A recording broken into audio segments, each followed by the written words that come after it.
BBC News at 7 o'clock. This is Harvey Cook. Lawyers for Lord Mandelson say his arrest yesterday was prompted by a baseless suggestion that he was planning to leave the UK and move abroad. In a statement, his legal team said there was absolutely no truth whatsoever to the claim.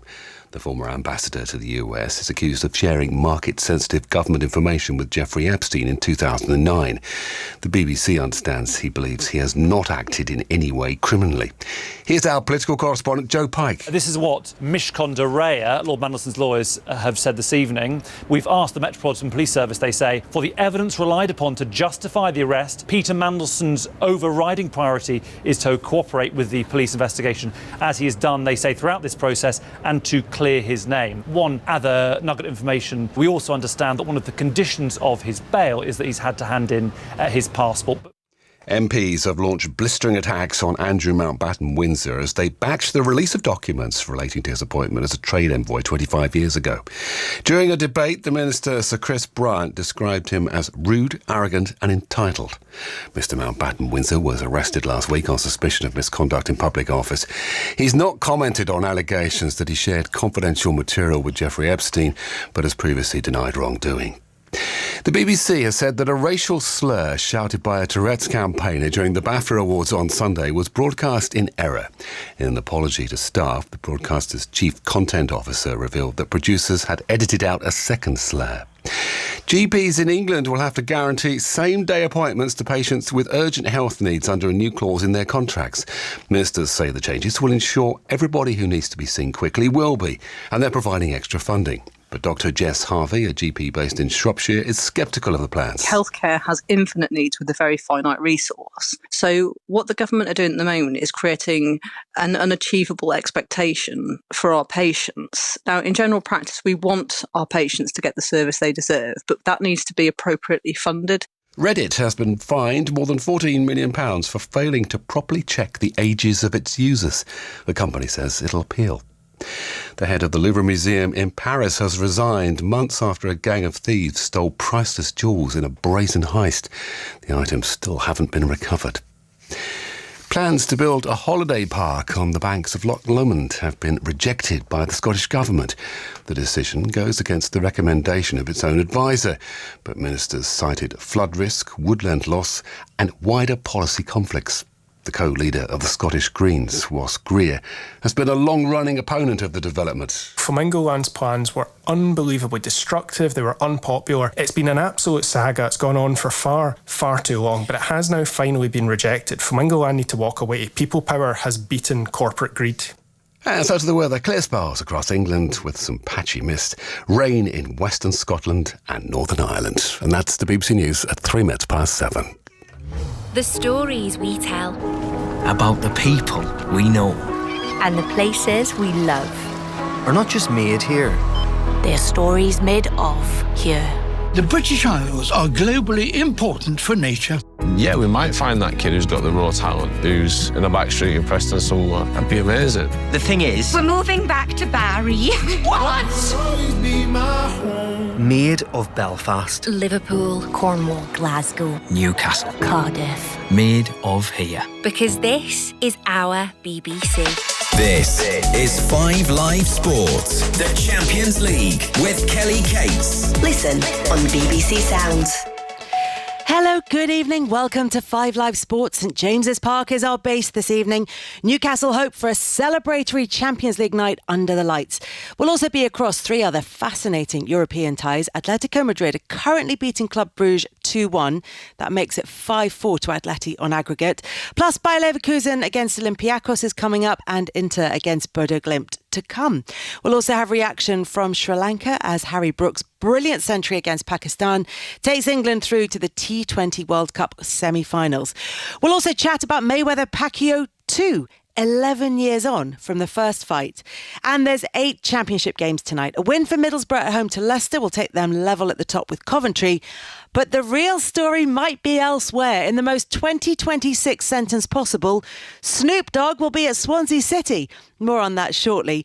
Commentary of Newcastle against Qarabağ from 8 o'clock for their playoff second leg against this team from Azerbaijan, where the travelling Geordies were sipping on gin and juice after Anthony Gordon dropped it like it's hot. right foot shot, buries it! Newcastle take the lead! Gordon just shrugs his shoulders. He's ready now, right footed with a penalty, and an excellent penalty. Gordon's in again for the hat-trick, round the goalkeeper and stabs it in! And Anthony Gordon has a Champions League hat-trick here in Baku! Here he comes now, right footed, gone the other way and ended up in the net as well. Another excellent penalty, so 10 goals now in the Champions League for him this season.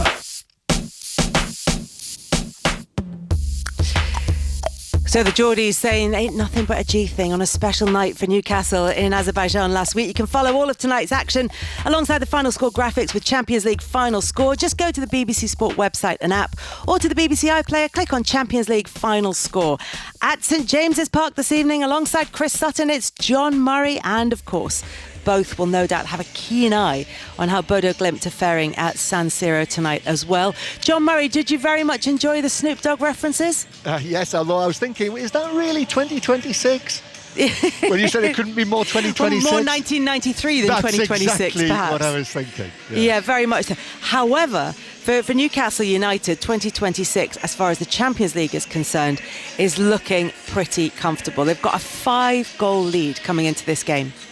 Yes, so I mean it would be a shock of monumental proportions if we don't have Newcastle in the round of 16 at the end of the night.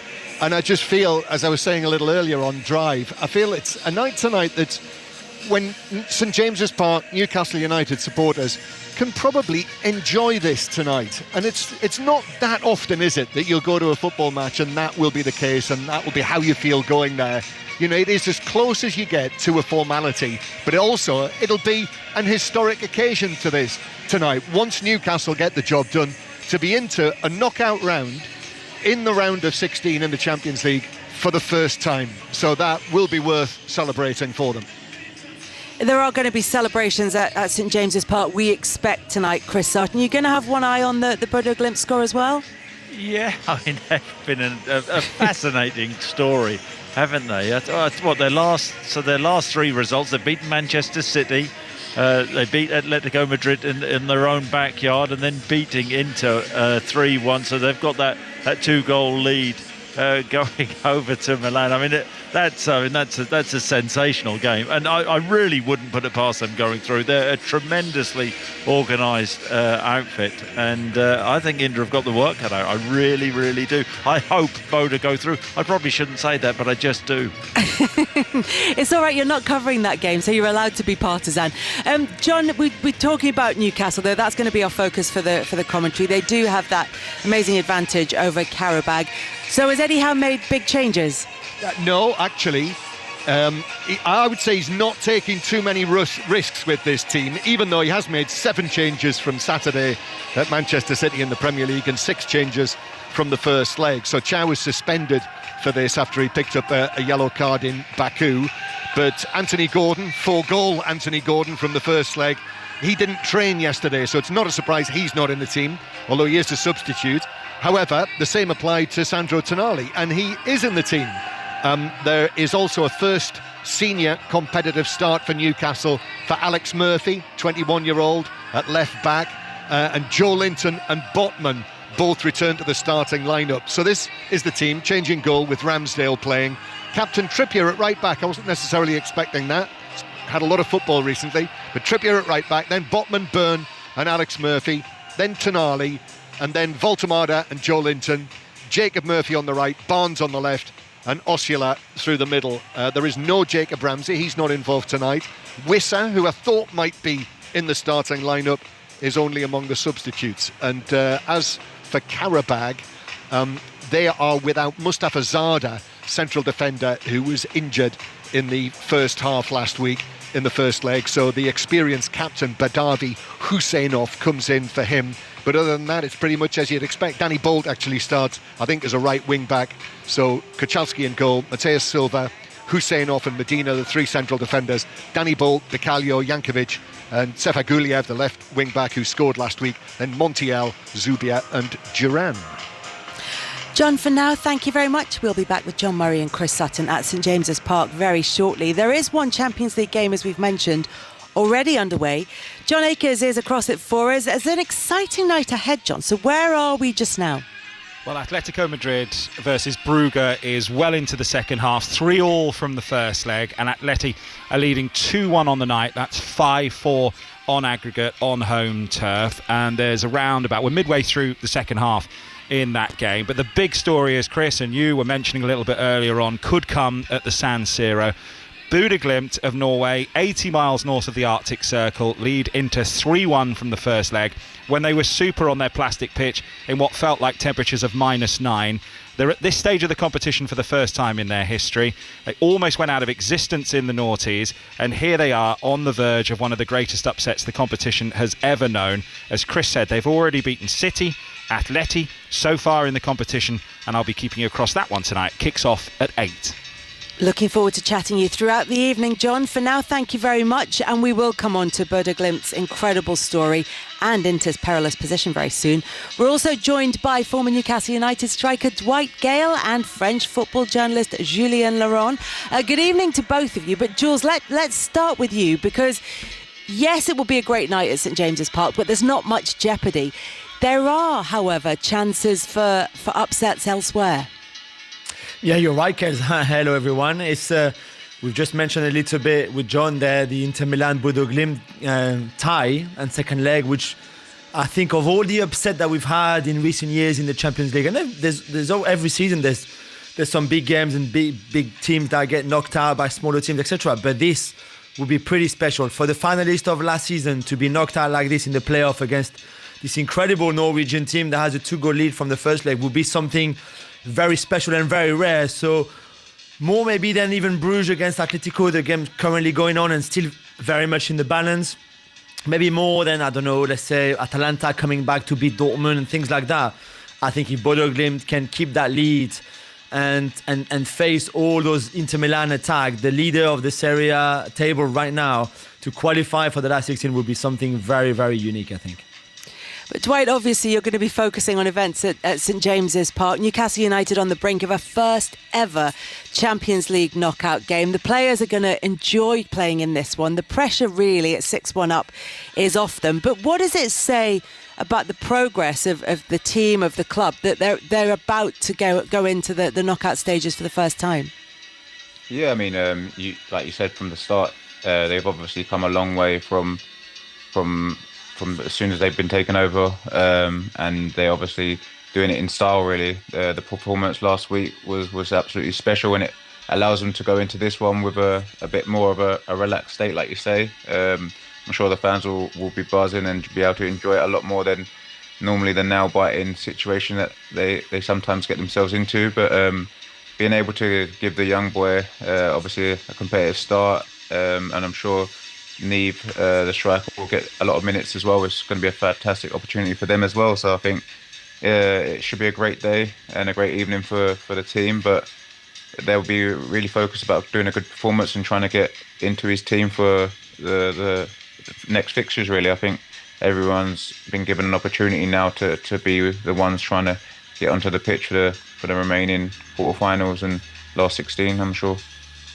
Yeah, there've hardly been any games really without much jeopardy in them so far in the Champions League this season. Obviously, we're at the sort of second leg of the playoffs now, and if the work's been done in the first leg, then it should be cut and dried. Certainly for Newcastle.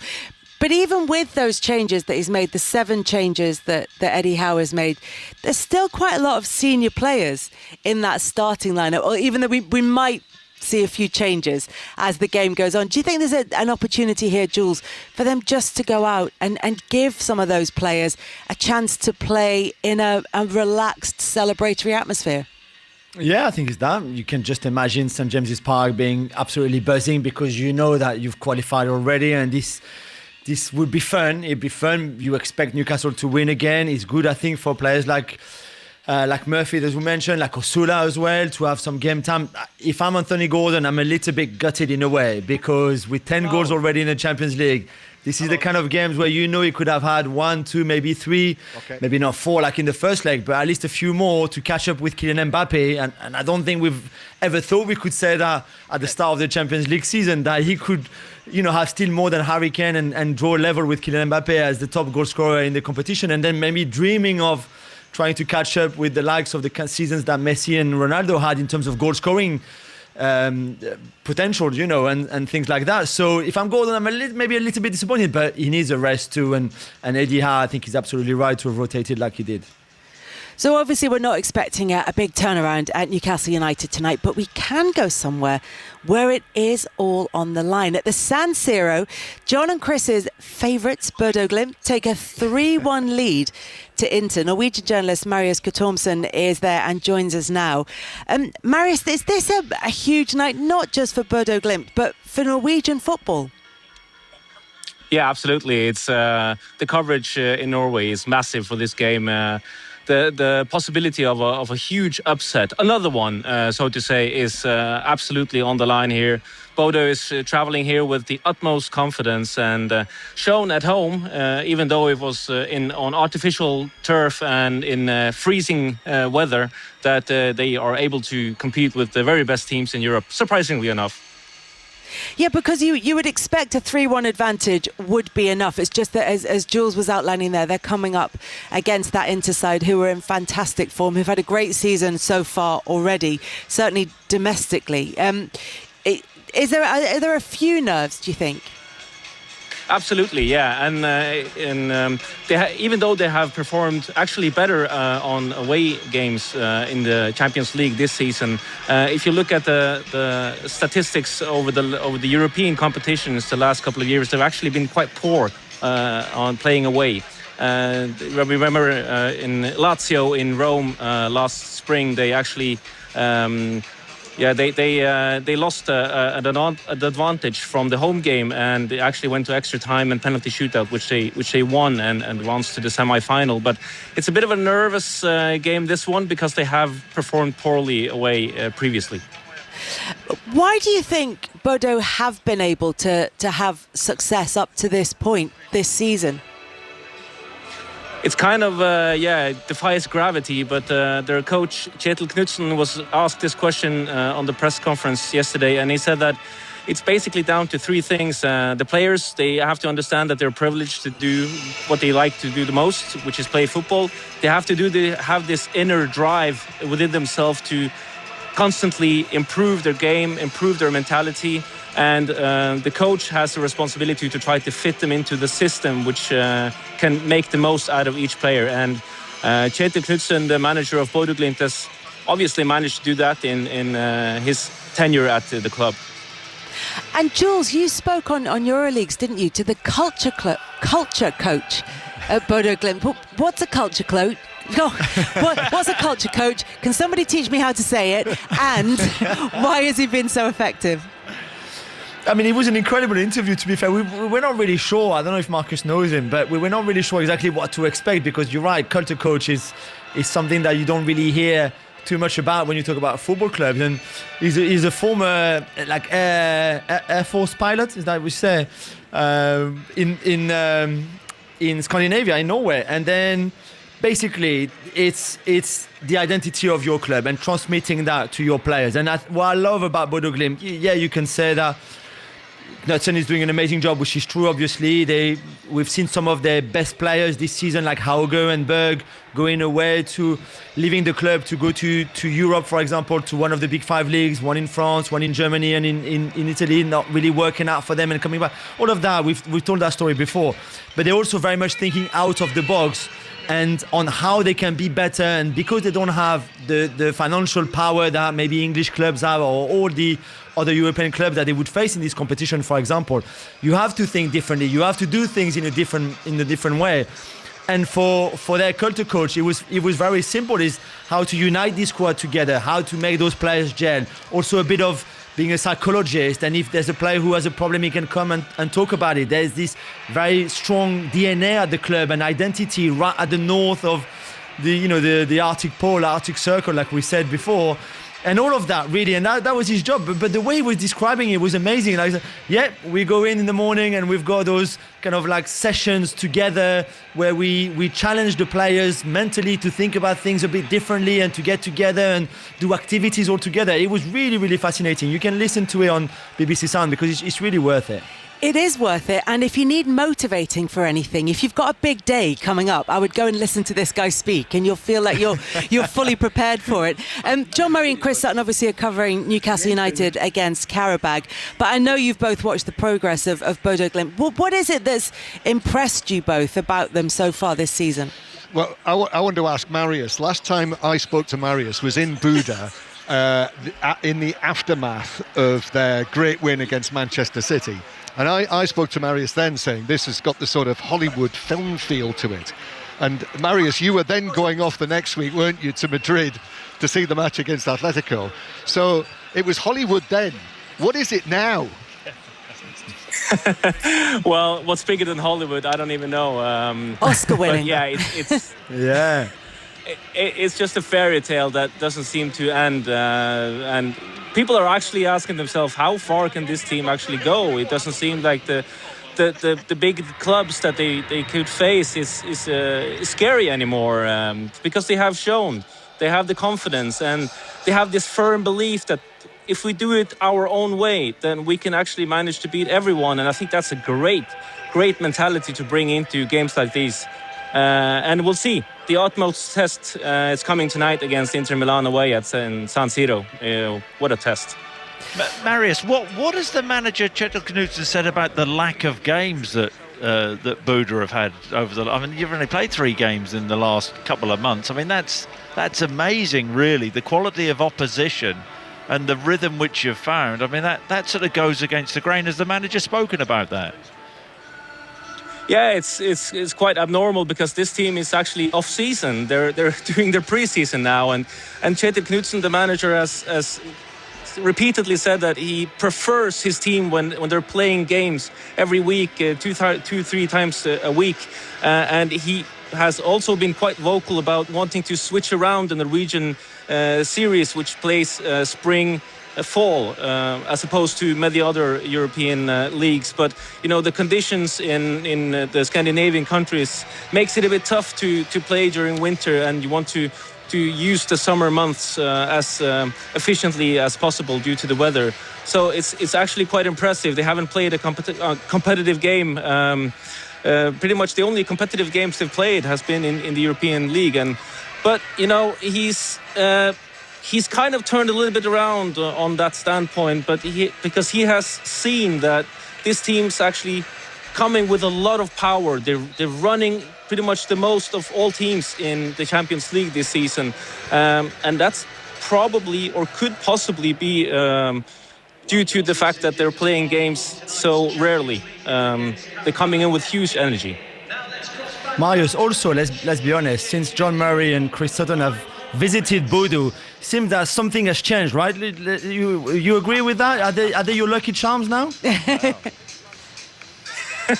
Well, Kjetil Knutsen has also said that his team has improved massively when they do not have the ball. So being compact, moving and pressing at the same time.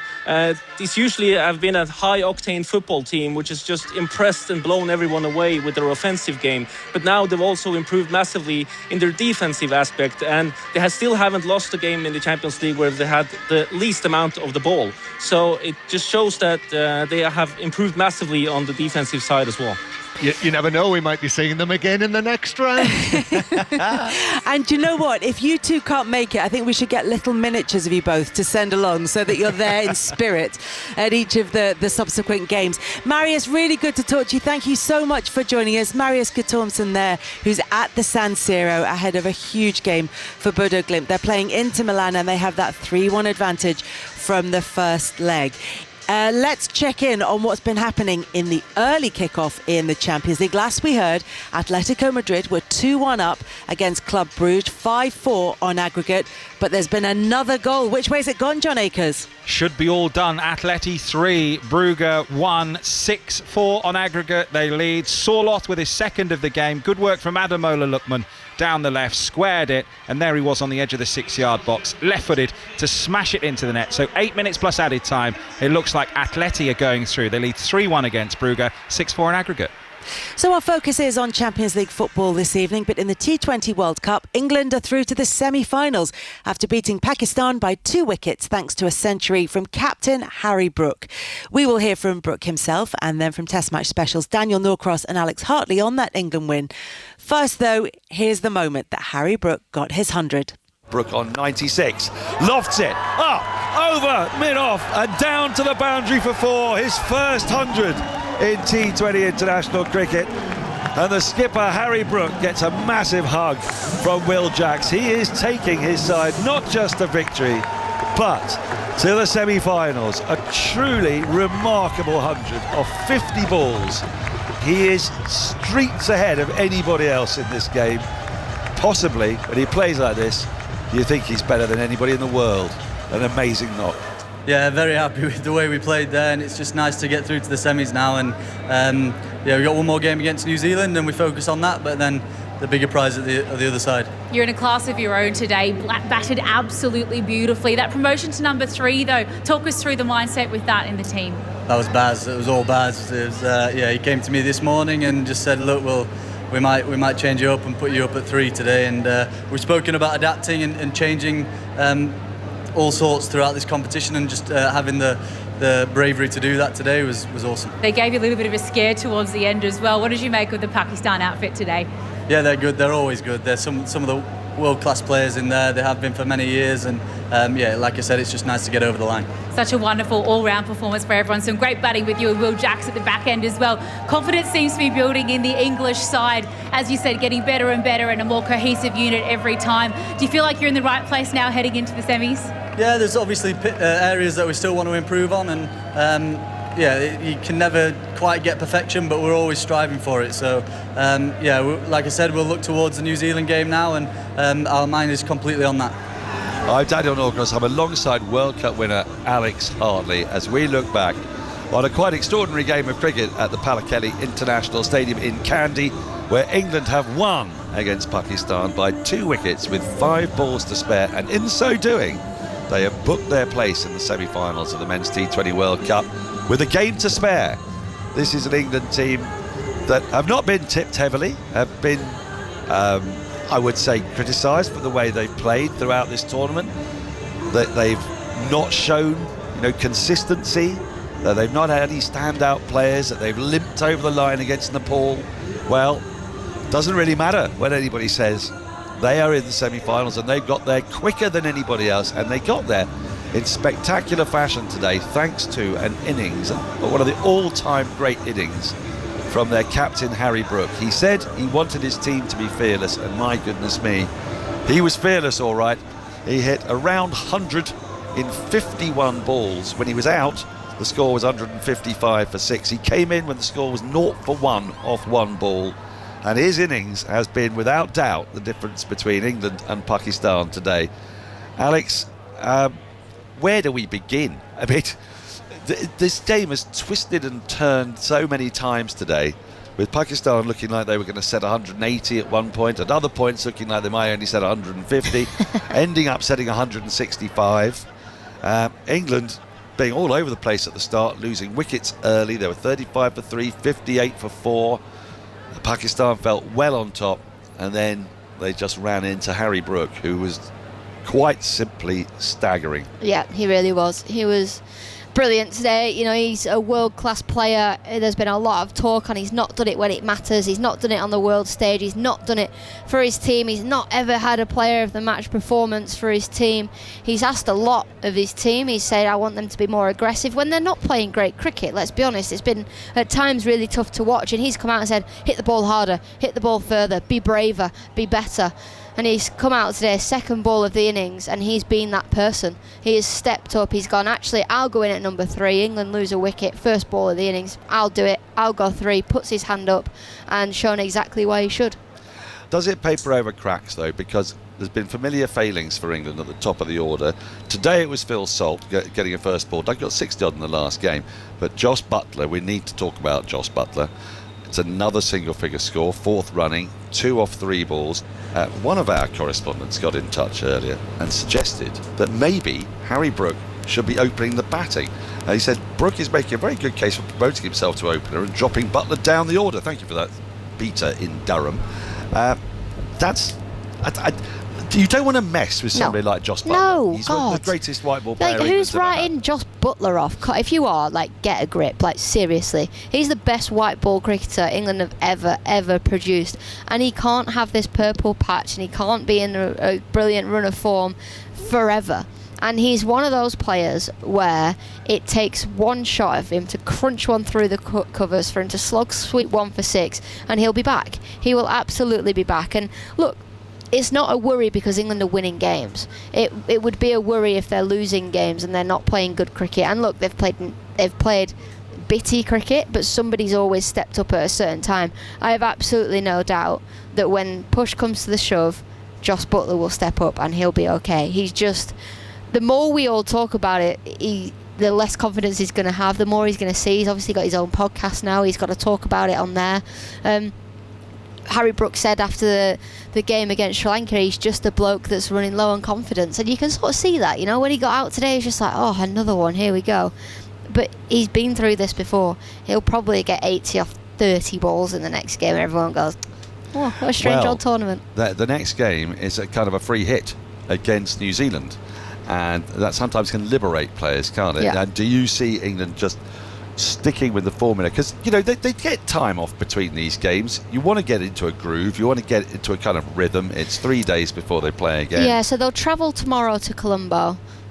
So it's basically a travel day is not really a day off for a player. It's not a day off for a commentator. So it's not a day off for a player because you're still in the bus. You've got to go to the gym, do all your ice baths and things like that, and then they'll have optional training on Thursday before the game Friday.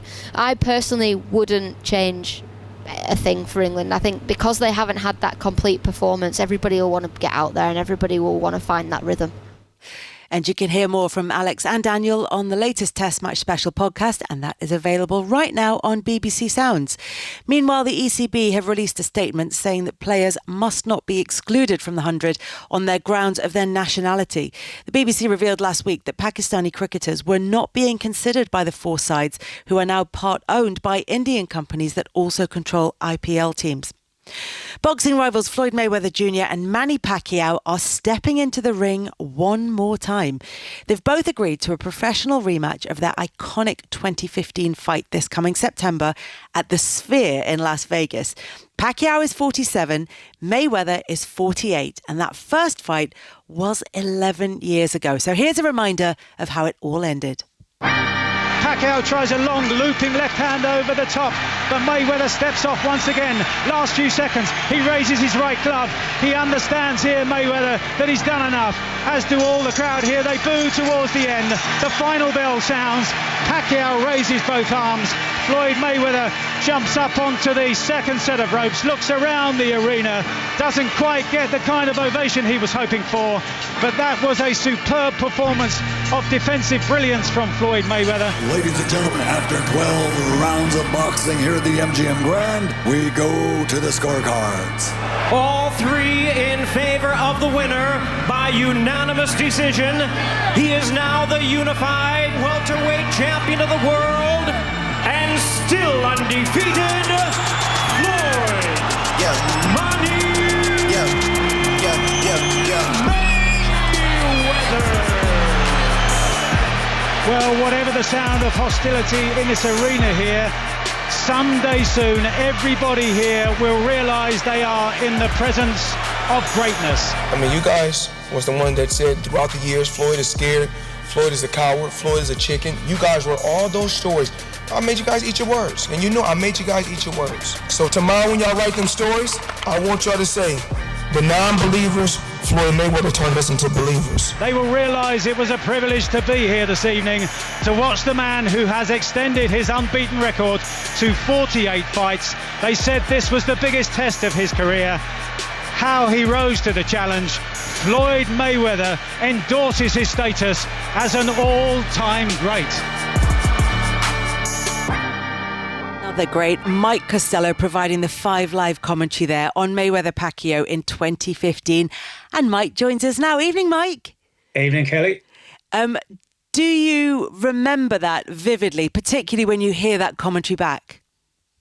Yeah, for sure. It was a huge event. And I know there'll be boxing fans who are actually spitting at their radios at the moment, listening to me talking about the brilliance of Mayweather. But it was defensive brilliance. And that's what led to a pretty tedious fight. And that was the big disappointment, as is the case in so many sporting events. We spent so long looking forward to that.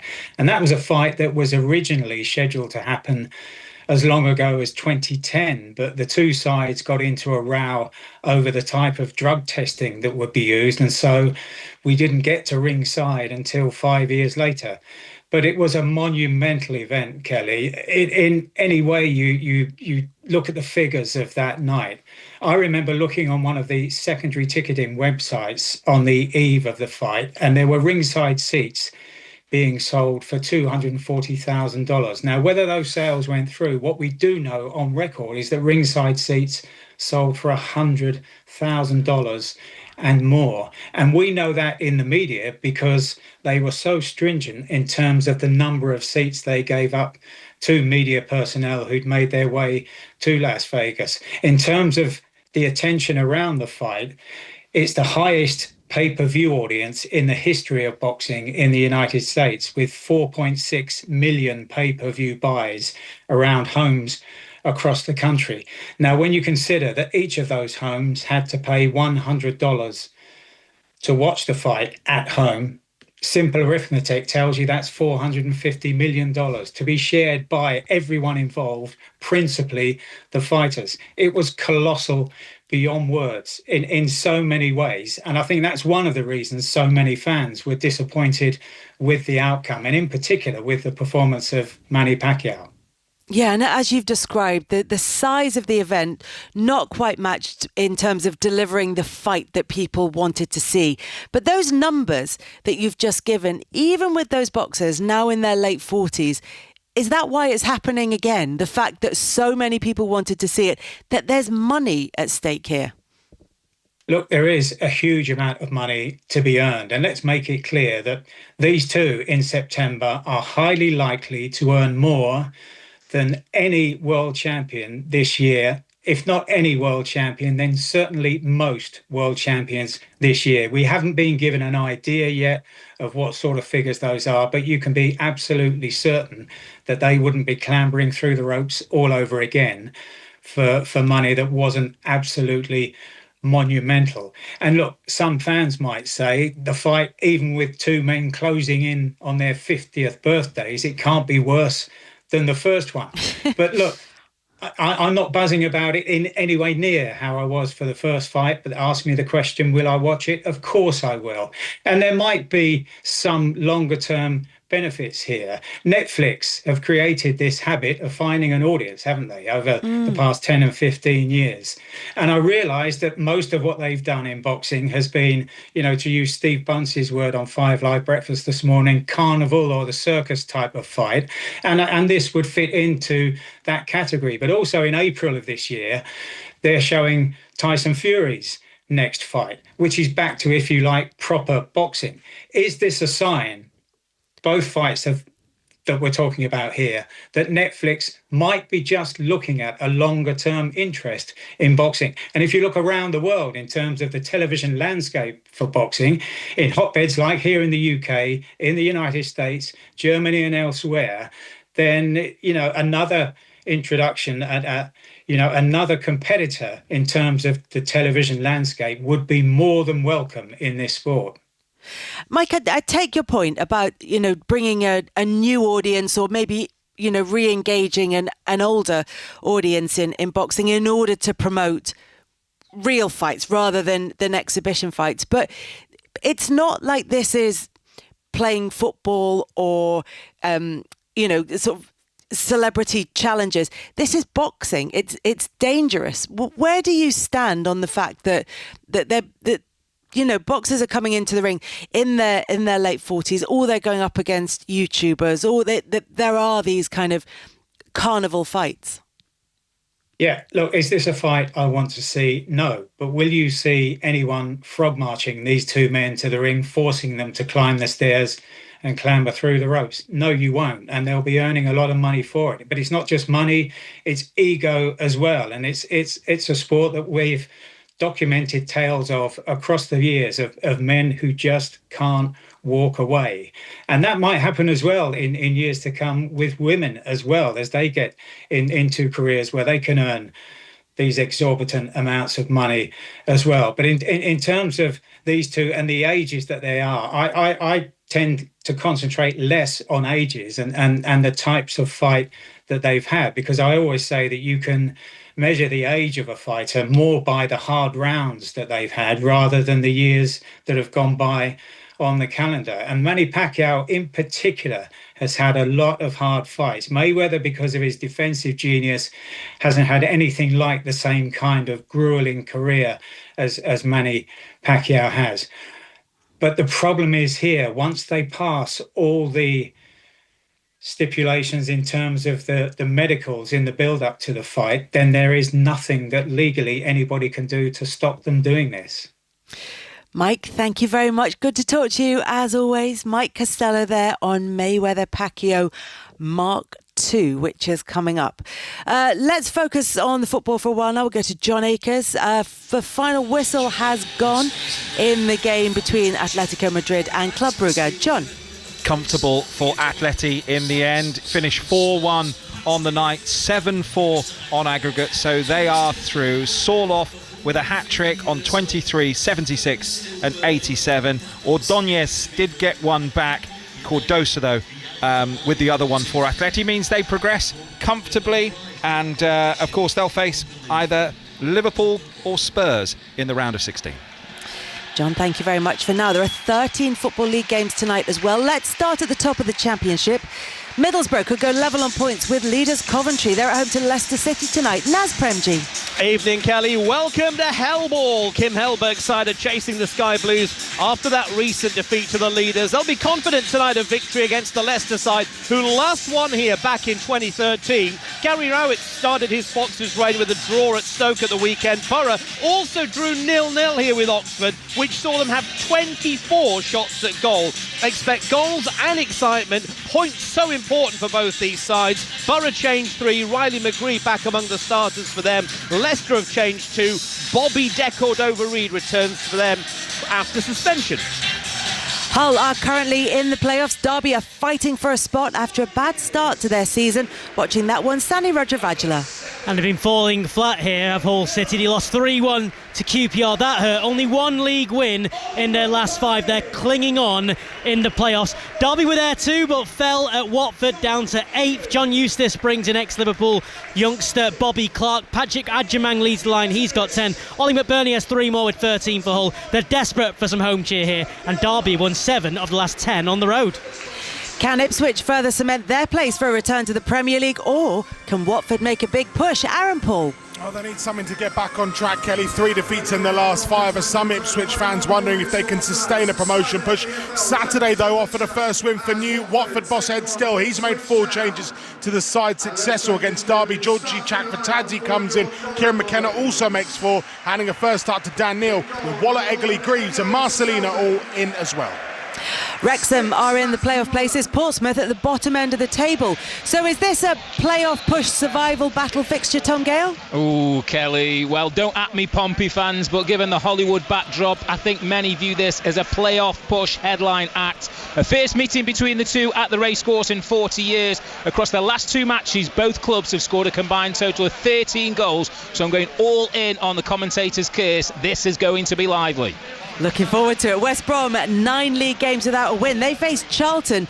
Desperate times for Eric Ramsey. Paul Gilmore. Hi Kelly, this feels like a pivotal week for Eric Ramsey. Most of the teams around West Brom are picking up points. They haven't scored in their last 4. Tonight they face a Charlton side just 6 points ahead of them before travelling to Oxford on Saturday, one of 3 teams below them. Ramsey makes 5 changes. Phillips, Campbell, Madja, Johnson and Diakite will come in. Charlton welcome back Liebert and Clark from the side that drew at Southampton. A couple of other games as well in the Championship this evening. Southampton take on QPR and Blackburn take on Bristol. We will have updates from both of those games as they progress throughout the evening. That's Bristol City, of course. 4 games in League One tonight as well. Stockport can move up to 3rd place with a win at Burton, but they've been struggling for form away from home. Niall McCorkin.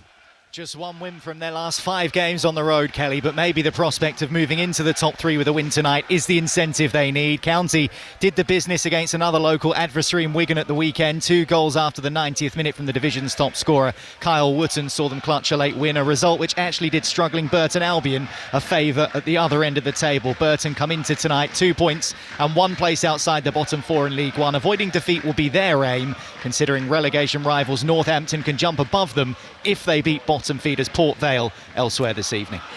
Bradford have won their last 3 at home without conceding a goal. They host struggling Rotherham. At Valley Parade for us, Adam Cottier. Well, Rotherham have been frequent travellers between League One and the Championship for more than a decade, but now they're in danger of dropping into the 4th tier, where they've not played since 2013. With his side 5 points from safety, Rotherham boss Matt Hamshaw's vowing to stay in charge until he's told otherwise. Bradford have a reasonably secure position in the playoff places with a 7-point cushion, although automatic promotion again for them may now be out of reach. Elsewhere, Doncaster Rovers host Luton. Bottom side Port Vale travel to 22nd place Northampton Town. In League 2, Salford can move into the playoff places with a win at home to Shrewsbury. Therefore, is Nathan Albon. Evening, Kelly. Yes, Salford may be chasing promotion, but they're in awful form. 4 defeats in a row. By contrast, Shrewsbury's 4 wins in a row have lifted them away from relegation danger. And the Shrews further boosted by a sprinkling of stardust tonight. Usually it's Manchester United legends you see lurking around here, but tonight it's former Manchester City goalkeeper Joe Hart, who is the Shrewsbury goalkeeper coach for tonight. It's his hometown and where he started his career. We're just underway. Salford 0, Shrewsbury 0. And in the middle of the table, Accrington Stanley are hoping to leapfrog Barnet with a win. The biggest story of the night, though, in the EFL has to be Snoop Dogg, fresh from the Winter Olympics. He's in Swansea tonight. What is going on, David Cunnan? Well, good evening from the Swansea.com. Well, Mr. Snoop Dogg himself might be responsible for selling 35 million records worldwide. However, he can now add record ticket sales to his resume. The club have even opened up sections of the away end this evening because of the spike in interest, meaning not only have the sold out signs per se gone up for the visit of Preston. I'm wondering what Preston are thinking, what a pandemonium this is down in South Wales. But anyway, Snoop's minority stake didn't mean a large injection of cash per se, since he's been a part of the club since July, but it did mean a huge boost to Swansea's ability to sell itself. A slow burn per se, a little bit different from Wrexham.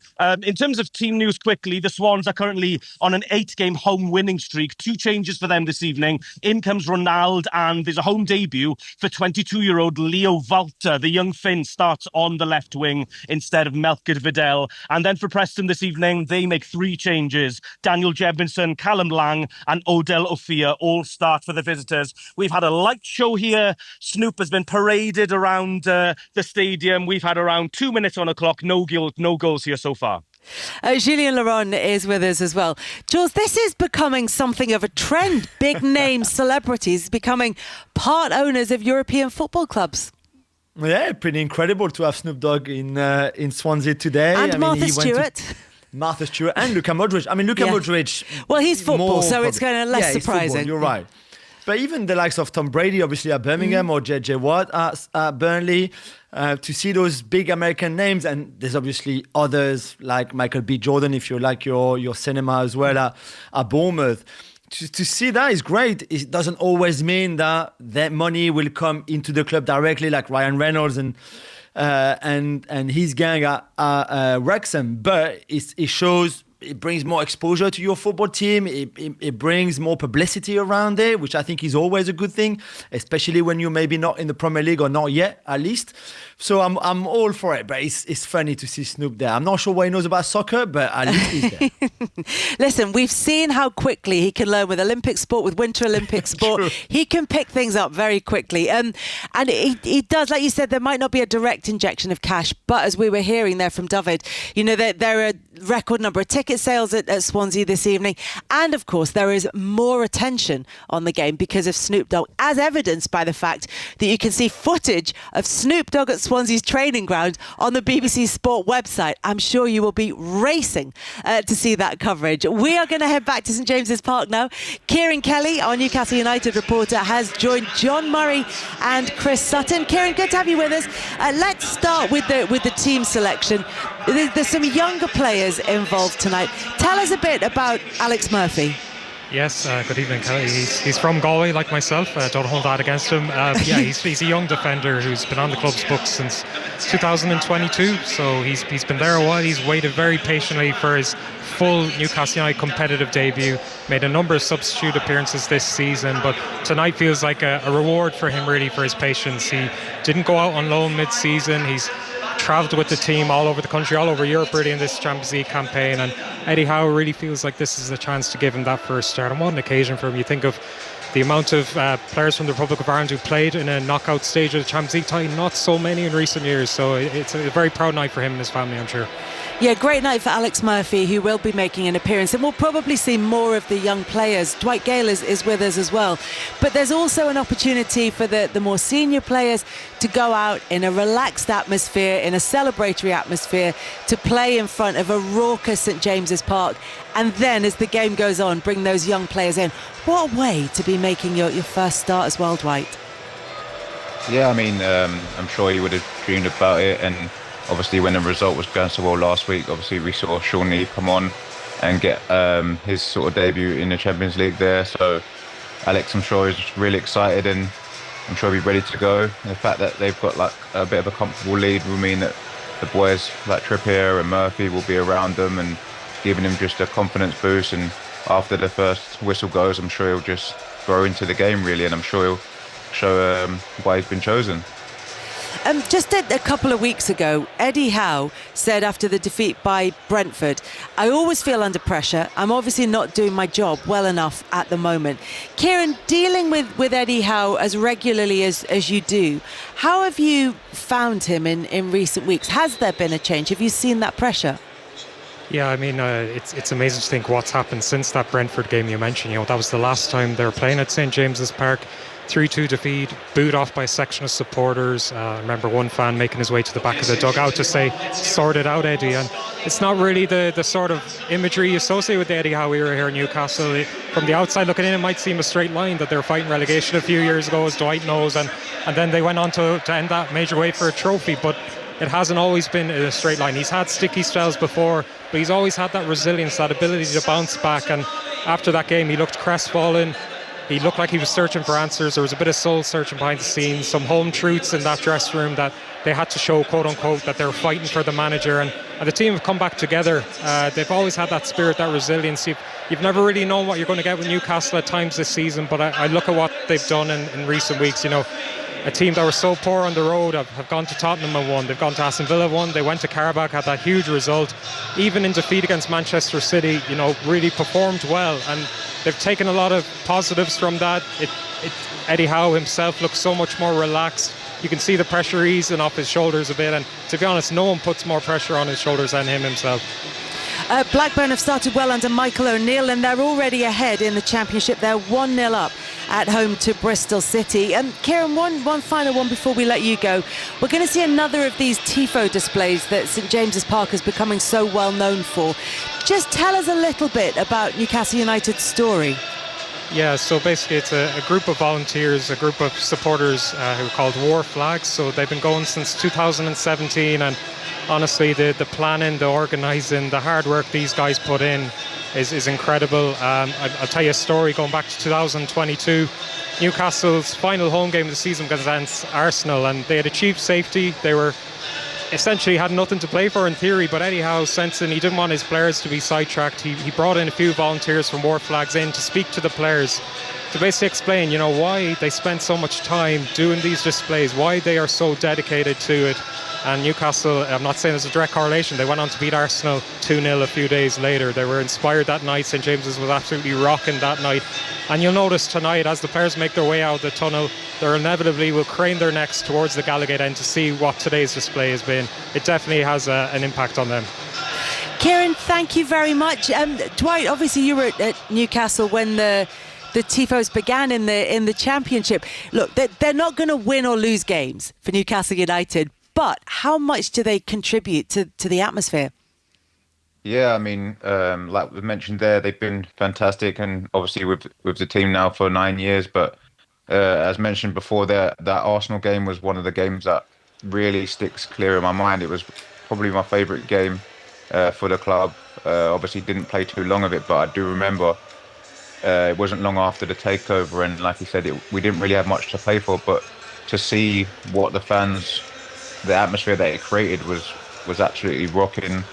And I remember almost having goosebumps on the bench before coming on, and they just sort of dragged us through it. I think Arsenal were chasing top four at the time, and they was really going for it. But the boys just felt extra energy, extra belief, because the fans were so much behind us. And like I said before, that was probably one of my favourite games at the club, even though I didn't start or even probably help out at all. But it really one of those ones that I will never forget.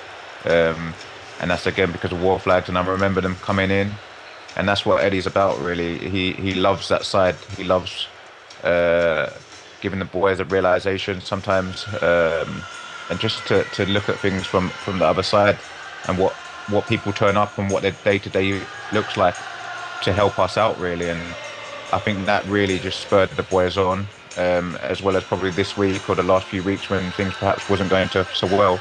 He likes to draw things back and just to show some gratitude really for the opportunity that we get to perform for such an amazing club. So no surprise they've obviously bounced back so well, and it's all because of what he's able to look at really, and I'm sure they'll get a good performance now and finish the season strong. And as we've been hearing, the Newcastle United fans have certainly turned up in fine voice ahead of their game against Qarabağ. That is our commentary match this evening. We'll also keep you across everything that's happening in the EFL. There's been a goal at Hull. Sani Radravajula.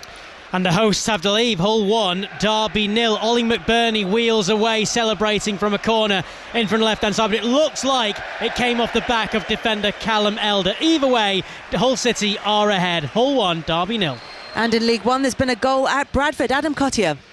For Bradford, Kelly, a brilliant diving header from Matt Pennington at the back post, left wing cross from Tyreek Wright, so inviting, begging to be headed, and he powered it into the goal. A classic diving header, and Bradford lead Rotherham 1-0.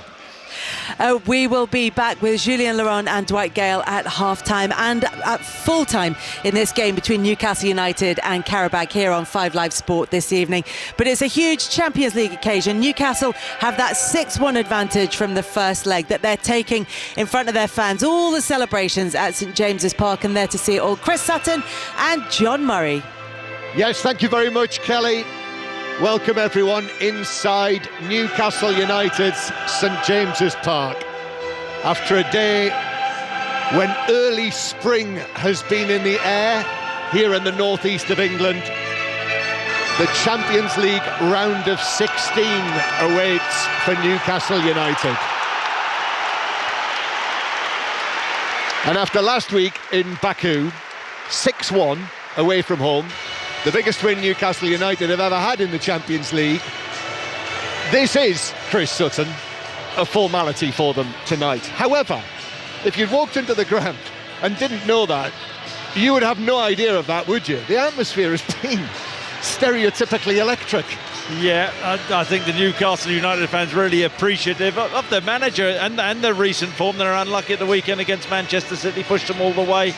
But after that last home defeat against Brentford, it was all about the response. They responded well with wins against Spurs and Villa.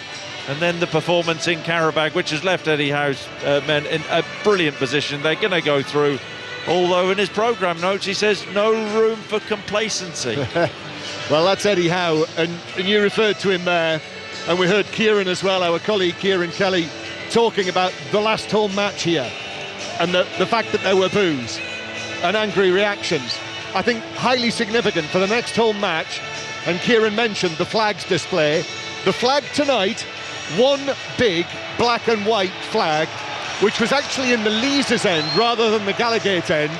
A massive flag which had only on it Eddie Howe.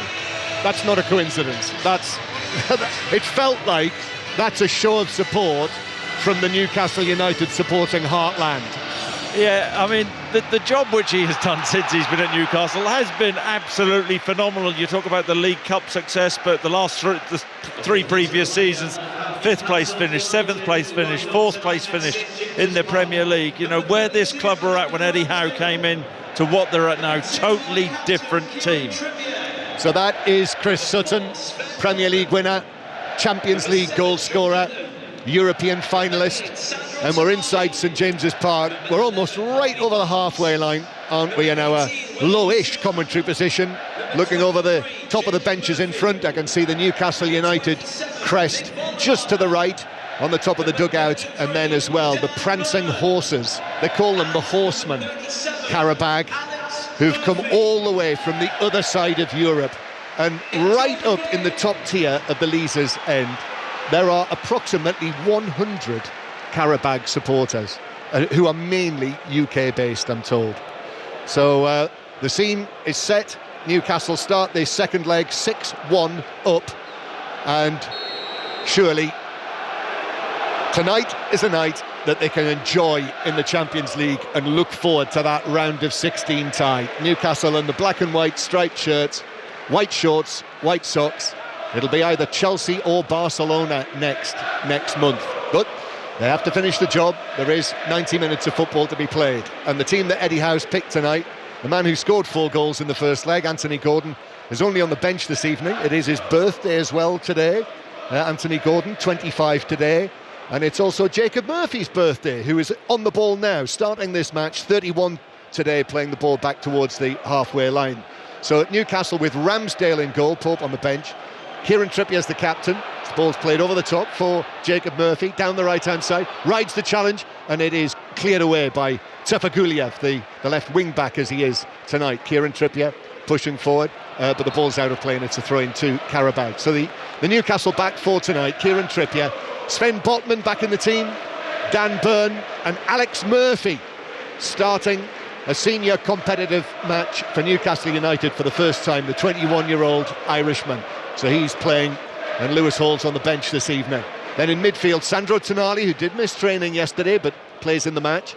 Nick Voltemada and Joe Linton. Voltemada again in this withdrawn position, part of the midfield. Jacob Murphy on the right, Harvey Barnes on the left, and Will Osula up front through the middle. And the Qarabağ team making a couple of changes from the first leg last week, because Mustafa Zada, the central defender who was injured in the first half, is out of this tie, and Leandro Andrade is on the bench, the Cape Verde international, as Newcastle have it on the left-hand side looking for an early goal, just like they scored in Baku last week. Tonali, then back to Murphy, first time on the ball, Alex Murphy, just his 7th competitive appearance for Newcastle United in all, but as I say, his first start.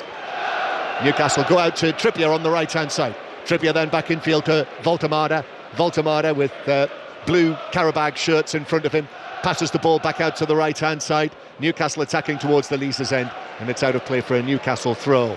Yes, Kuchalski in goal for Qarabağ. Mateus Silva. Badavi Husseinov has come into the team. He is the experienced club captain, Badavi Husseinov, at the age of 34. And then Kevin Medina, the other central defender. Newcastle take the throw. Joe Linton also restored to the starting lineup after 2 matches, coming on as a substitute after his recent injury. Newcastle go back towards the halfway line, and we'll head to Hull and Sani Rudravajala, where Derby County have equalised. Hull 1, Derby 1. The most unlikely of scorers, 37-year-old Craig Forsyth, who's been at Derby since 2012, getting a rebound after the Pandas made the initial save. Derby, well, Hull City 1, Derby 1. I can tell you as well that Bristol City have equalised against Blackburn Rovers after Ohashi gave Blackburn the early lead. Emil Rees has scored the equaliser for Bristol City. That is his 9th goal of the season. And also to Middlesbrough. Now's Premji. Middlesbrough 0, Leicester City 1. It was Divine Mukassa's free kick from the left-hand side. Caleb Okoli's headed the relegation threatened Leicester side in front. Middlesbrough 0, Leicester City 1. Yes, Gary Rowett's Leicester City, as they are now, his second match in charge. 3 minutes played here. Newcastle with a free kick on the left. The rest of that Qarabağ side, Danny Bolt as the right wing back, Bicalio and Yankovic in the middle, Tsefa Guliev on the left, Johnny Montiel, the number 9 who plays as a number 10, and then Abdallah Zubia and Camilo Duran. Tonali on a run between two Qarabağ players. Valdemar tries to give it back. Burn with a chance, that's blocked. Comes out to Barnes. Barnes cross to the back post. Headed goalwards, blocked on the line, and it's in! Stabbed in by Tonali. And it's taken Newcastle precisely 4 minutes to add to the 6 goals that they scored in Baku. Now Tonali the goal scorer, and it's Newcastle 1-0 up on the night, and that makes it 7-1 on aggregate. Chris Sutton. It does.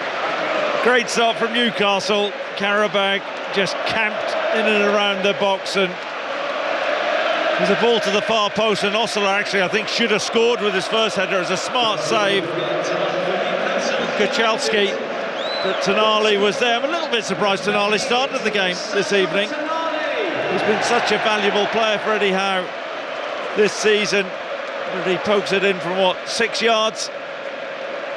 Right-footed, little volley, cushion volley into the back of the net. Just the start Eddie Howe would have wanted. Choked down into the floor. This could be a very, very long night for Qarabağ. Certainly could. After last week in Baku, when Anthony Gordon scored the opening goal in the 3rd minute, Sandro Tonali here at St James's has scored the opening goal in the 4th minute, and here they come again. Barnes across, Jolinton on the right foot with the volley. 6 yards out, it's already 2-0. They've scored 2 in less than 2 minutes, and this is shaping up to be an absolute hammering for the Azerbaijani champions. Already 2-0 on the night, 8-1 on aggregate, and Jolinton scoring on his return to the starting lineup. Do you know what, John? I think this could be a long night for Qarabağ. It's a lovely ball from Barnes on the left-hand side, and he clips the ball to the far post. I've got to say, Osler has the freedom of the penalty box there. The finish is devastating. Right-footed volley, crashes it into the roof of the net, from 8 yards. It's a delicious ball from Harvey Barnes, but there's a lot of defenders back there for Qarabağ who aren't doing an awful lot. Good finish. Oh, it's Jolinton actually, who volleys it in. Yeah, devastating finish. But blimey, this an awful start from Qarabağ. Well, that's almost worse than they were in Baku last week. And Gurban Gurbanov, their coach, he'll have been in charge this summer for 18 years, and they've had incredible success. I mean, serial Azerbaijan champions. And this is the furthest they've ever gone in this competition, the senior European club competition, to get to the latter knockout stage. But really, you know, they've hit the wall in the competition. In the last match in the league phase, losing 6-0 at Anfield against Liverpool when they were pretty much guaranteed to go through, and indeed did. So 6-0 at Anfield, then 6-1 in their next Champions League match at home against Newcastle, and now already 2-0 down on the night. So Medina has to defend this, but wins a free kick. Just a little, he felt a little hand in the back from Tonali, and it's a free kick to Qarabağ in their own, from Murphy, and it's a free kick to Qarabağ in their own left back position. Yeah, just, I mean, Gurbanov just in front of us, just strolling around his technical area, shaking his head. He won't believe the start. Well, they haven't been competitive in the slightest. It's all about damage limitation. In Newcastle, the changes Eddie Howe has made. We spoke about that defeat against Brentford, but since then they've got decent momentum again. I know they lost against Manchester City, but they actually performed well in that game.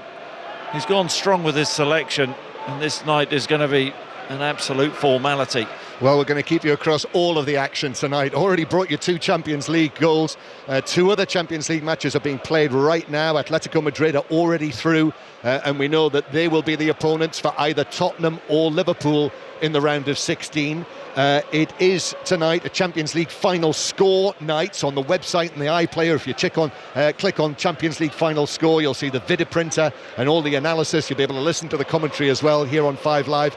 And in the Championship, first goal of the night at Wrexham, Tom Gale. And with the host's first shot on target, John, Wrexham 1, Portsmouth 0, Broadhead white left, whips in the cross, and Sam Smith, I've been honest with you, he gets a piggyback off the defender, first time header in the opposite direction. Wrexham 1, Portsmouth 0. Thank you, Tom. So 2-0 to Newcastle already.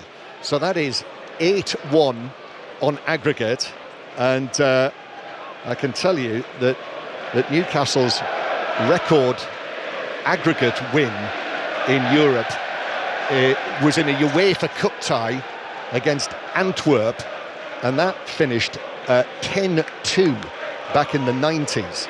So that is what Newcastle are chasing. That would be, if they were able to go past that, and in that tie back in 1994, that featured a hat-trick in both legs, one by Rob Lee in the first leg, and Andy Cole scored a hat-trick here in the second leg. So after breaking all of the various records that they did last week, their biggest win in the Champions League, they're already on the trail of more records this evening. And I think you and I were discussing the biggest turnarounds in the Champions League, and no one's come back from more than 4 goals down to win after a first leg of a Champions League tie. As Newcastle crossed from the right-hand side, Murphy. It took a deflection as the defender came in, Medina, so it's going to be a corner for Newcastle. So already now Newcastle are 7 goals ahead on them in the tie. Yeah, that's pretty good. I think Eddie Howe will be satisfied. He said he was satisfied with the performance in Baku. Maybe could have been a bit happier than that. Josh Murphy there on the right-hand side. A bit of a rarity, a right-footed right winger, John, yeah, these days. You don't see many of those, do you? So it's a corner for Newcastle from the right that Kieran Trippier waits to take. And Newcastle in Baku cause all sorts of problems with set pieces.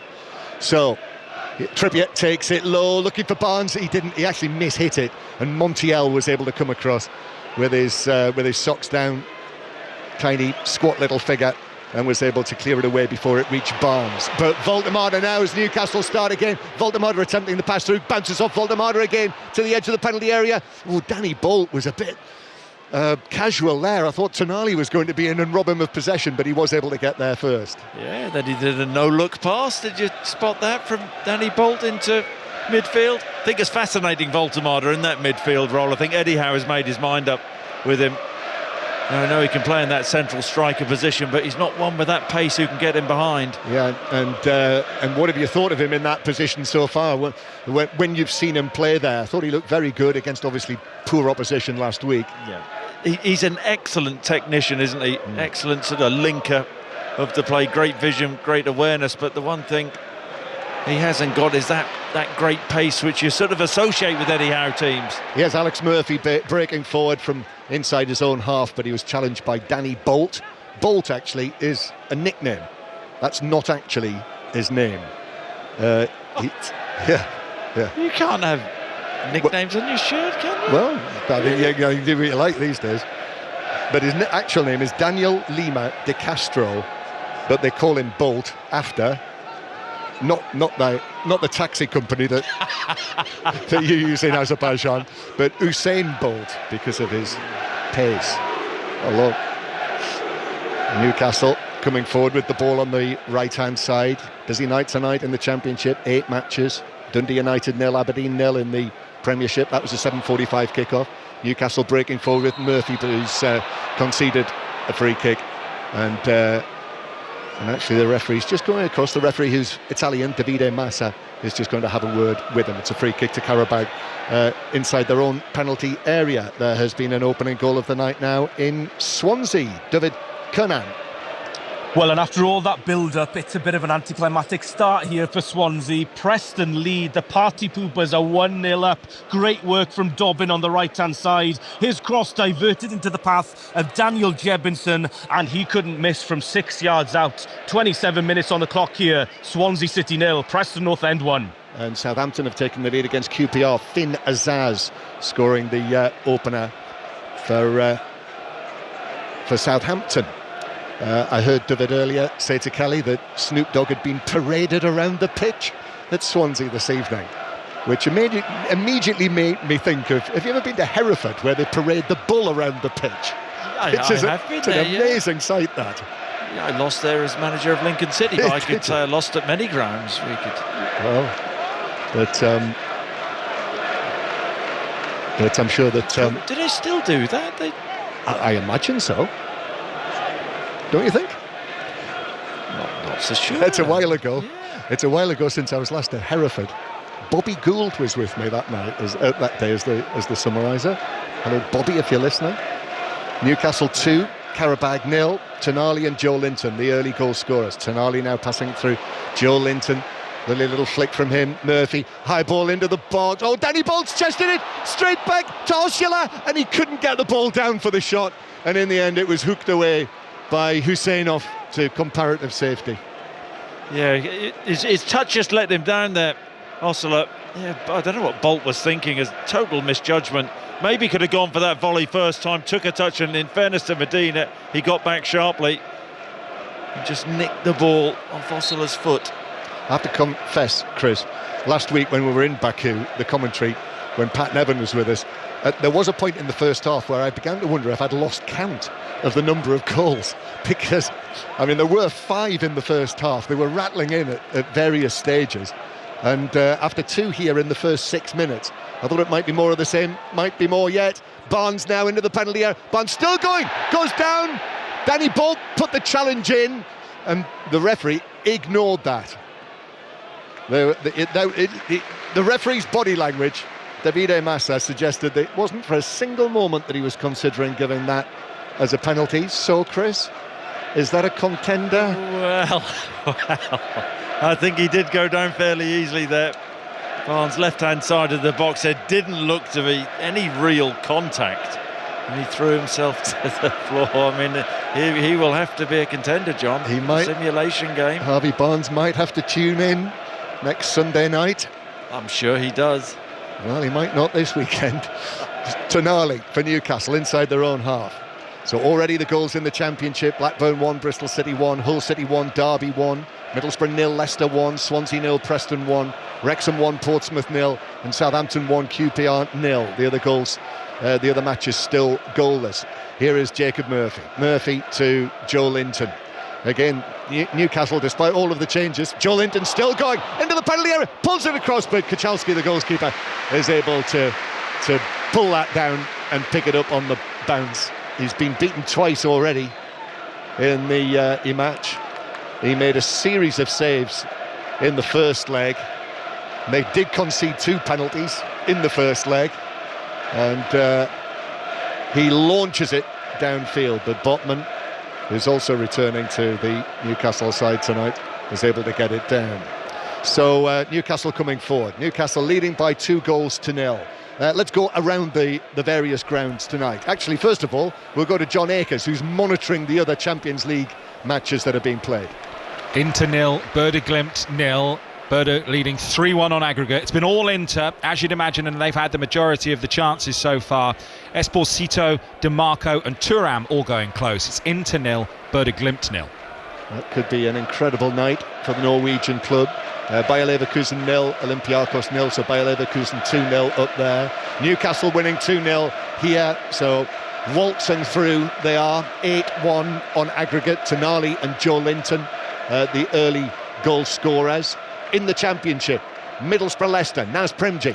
Middlesbrough 0, Leicester 1, and that Leicester goal has stunned Middlesbrough because they'd started before it at 100 miles an hour, and now they've kind of got back into this a little bit. Tommy Conway's been very lively at the sharp end, and Matt Targett had a shot earlier which was saved by Begovic, but the Leicester goal has stunned the Riverside. Middlesbrough 0, Leicester 1. I can tell you that Blackburn, who led 1-0, are now 2-1 down at Ewood Park, having won their first 2 matches under Michael O'Neill. Scott Twine has scored the second goal for Bristol City, so it's Blackburn 1, Bristol City 2, and that is Scott Twine's 9th goal of the season. Next, back to Hull City, Sani Radravajala. Well, it's 34 minutes on the clock. Hull 1, Derby 1. Callum Elder with an own goal just came off him from a corner to give Hull the lead. And then Craig Forsyth, who celebrates 13 years at Derby next month with the equaliser, shot from Panda, bundled in by him. And it's been even since. Hull 1, Derby 1. A couple of scores I've just noticed in the National League, Chris. York City pushing for promotion are winning 2-0 away against Scunthorpe United. And your 606 co-host Robbie Savage's Forest Green are 2-0 down to Bristol. They are 2-0 down to Boston United after half an hour. Let's hope they turn it round, or he'll be in a mood on Sunday. We might well have Boston United supporters listening, of course, who hope that's not the case. Yeah, that's not far from me. Yeah, so I'm impartial then, John.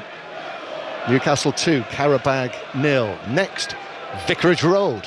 Aaron Paul. Let's hope he turns it around so I'm not out of a job on Saturdays, John. If you enjoy inane passing drills, this is for you. Tedious between Watford and Ipswich. It is 0-0, which has got me thinking about things being paraded around the pitch. Taken back to 1995. John and Chris, you'll remember this being a Forest fan, that Sam Hammam paraded an elephant around the pitch ahead of their game with Wimbledon at Selhurst Park. Legendary pictures, 0-0. I don't remember I think that. I do remember that. An elephant? Yeah. Well, that elephant never forgot that. No. Here's Barnes crossing for Newcastle. That is headed up and away by Husseinov. Was it a full-size elephant?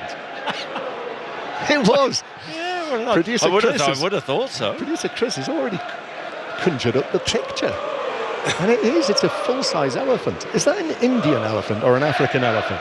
Can you remember? One's got the biggest ears, haven't they? Which is the one that... Yeah, anyway. Kelly will answer that at half-time. Text in 85058. Newcastle 2, Qarabağ 0. And Qarabağ with the ball inside their own half.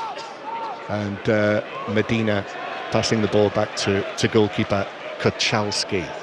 So where shall we go? Oh, Kuchalski has been put under pressure by Osula.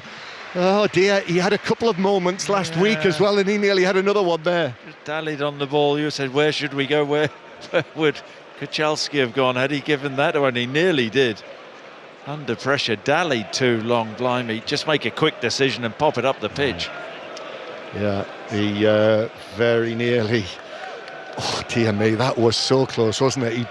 He pulled it back with the underside of his boot, and Osula was there, and it rebounded off the Newcastle man behind for a goal kick. So another goal kick to Qarabağ, who trail here on the night by 2-0. The answer to where we will go next is indeed the racecourse ground. Tom Gale. Wrexham 1, Portsmouth 0. I'm not sure if Deadpool trumps Snoop Dogg and an elephant. It's not the real one, just a fan in costume. And he's happy because Sam Smith's header is the only effort on target. Portsmouth have been impressive, but as of yet, no end product. Wrexham 1, Portsmouth 0. Qarabağ with a throw-in just inside the Newcastle half. They go back to Badavi, Husseinov, and Kuchalski this time gets rid of it. Right-footed towards the halfway line. Back to Watford, it's come to life, Aaron Paul. Yeah, Watford 0, Ipswich 1. This one a hit and hope from Sandra Waller-Egley, right side of the area. A Ipswich free kick deflecting up into the Waller-Egley, catching it beautifully on his right foot and volleying past the goalkeeper. So Ipswich ahead here, just on that elephant, by the way. It come from a circus. It was paraded around the pitch. They couldn't get it off before the game as well. They could not get it off the pitch, and when they tried to, the referee gave it a yellow card. Once they did, it finished 2-2. Isn't it? It's 1-0 to Ipswich here, by the way. Thank you, Aaron. Thanks also for the extra information. Couldn't get it off the pitch. Who'd have thought you wouldn't be able to get the elephant off the pitch? Yeah, that's the only thing Aaron hasn't told us is the elephant's name. Yeah, well, Voltamada passing the ball forward towards the edge of the penalty area, but it bounces out of play for a throw-in to the visitors halfway inside their own half. It's the Hawthorns next. Paul Gilmore. Hi John, West Brom 0, Charlton 0, and with Leicester leading, West Brom drop into the relegation zone. Eric Ramsey said beforehand there's a strong desire in the group to right the wrongs of our season. They have been bright, Mikey Johnston in particular, causing chaos down the left, but no breakthrough, 0-0. Thank you, Paul. Yes, West Brom yet to win under Eric Ramsey's management, and this is his 9th match in charge. Back to Swansea Preston, David Kernan. Change of plan, we're going to Bradford, Adam Cottier. Where it's Bradford 1, Rotherham 0. John, a brilliant early diving header from Matt Pennington, his first goal for Bradford. Rotherham have showed a bit of courage there, second bottom in the table. And I have to tell you as well, John, that the Hereford Bull hasn't taken place there, the parading of it, since 2015. 1-0 to Bradford. Oh, what a disappointment. Where has that been for the last decade? Why have they stopped? Yeah. Well, I tell you what, I mean, they haven't been going so well, have they, Hereford? It's true. Here is Joe Linton on the right for Newcastle. Joe Linton, then to Murphy. Murphy tried to pull it back, but Qarabağ with Kevin Medina, the Colombian central defender, bearded, shaven-headed, who was able to deflect it out for a throw down the right. He had a poor night, particularly in the first half last week. Newcastle take the throw, and Trippier with Joe Linton. This is all on the right wing. Trippier just dragging it back, and actually will go back to Tonali, who's nearly back on the halfway line. So it's back to Hull and Sani Rudravajala. It's the Hull City 2, Derby 1. Sorry, the announcer is so loud, I couldn't quite hear you there. Ollie McBurney with a fantastic goal. It's played to him, back to goal. Cruyff turn, rounds his man and smashes it into the net. Now, the first goal was given to him. The fans don't know that that's gone down as an own goal to Callum Elder. That one certainly is his. Hull 2, Derby 1.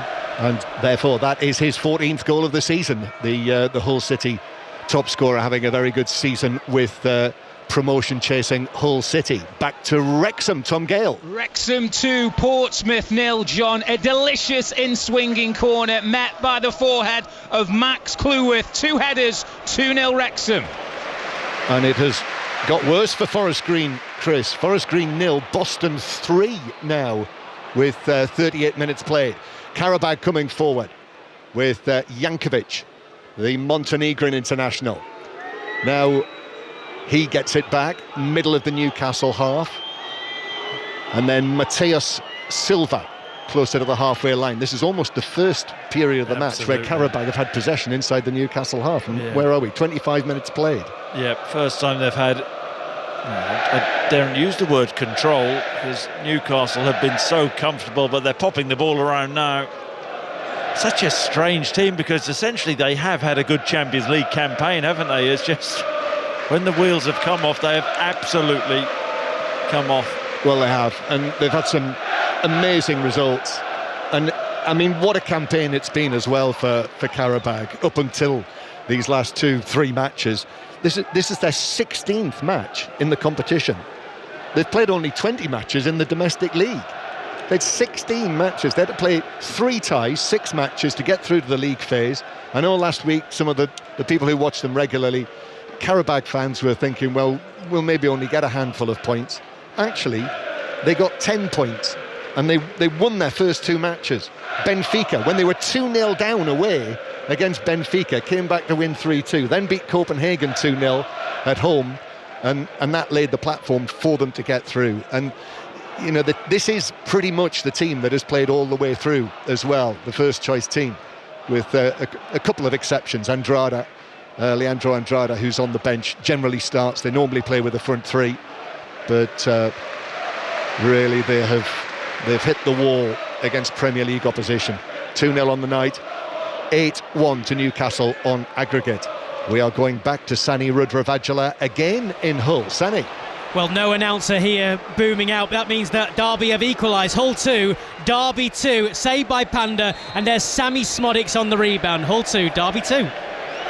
And as Qarabağ actually launch an attack, but I think the offside flag was up, and it's a free kick to Newcastle deep inside their own half. League One, 3 matches in League One tonight, and they all have importance at each end of the table. We're going to Burton Stockport and Niall McGowan. We could do with some elephant-based entertainment here, John, to be honest with you. Stockport's Odin Bailey hit a 25-yard strike with dip, which forced a stretching save from the Burton keeper. That was the game's best chance, and the fact that it was from that far out and the best opportunity tells you most of what you need to know about this game. Burton 0, Stockport 0. Thank you, Niall. So back to Swansea we go. David Canaan. till half-time. It remains Swansea 0, Preston 1.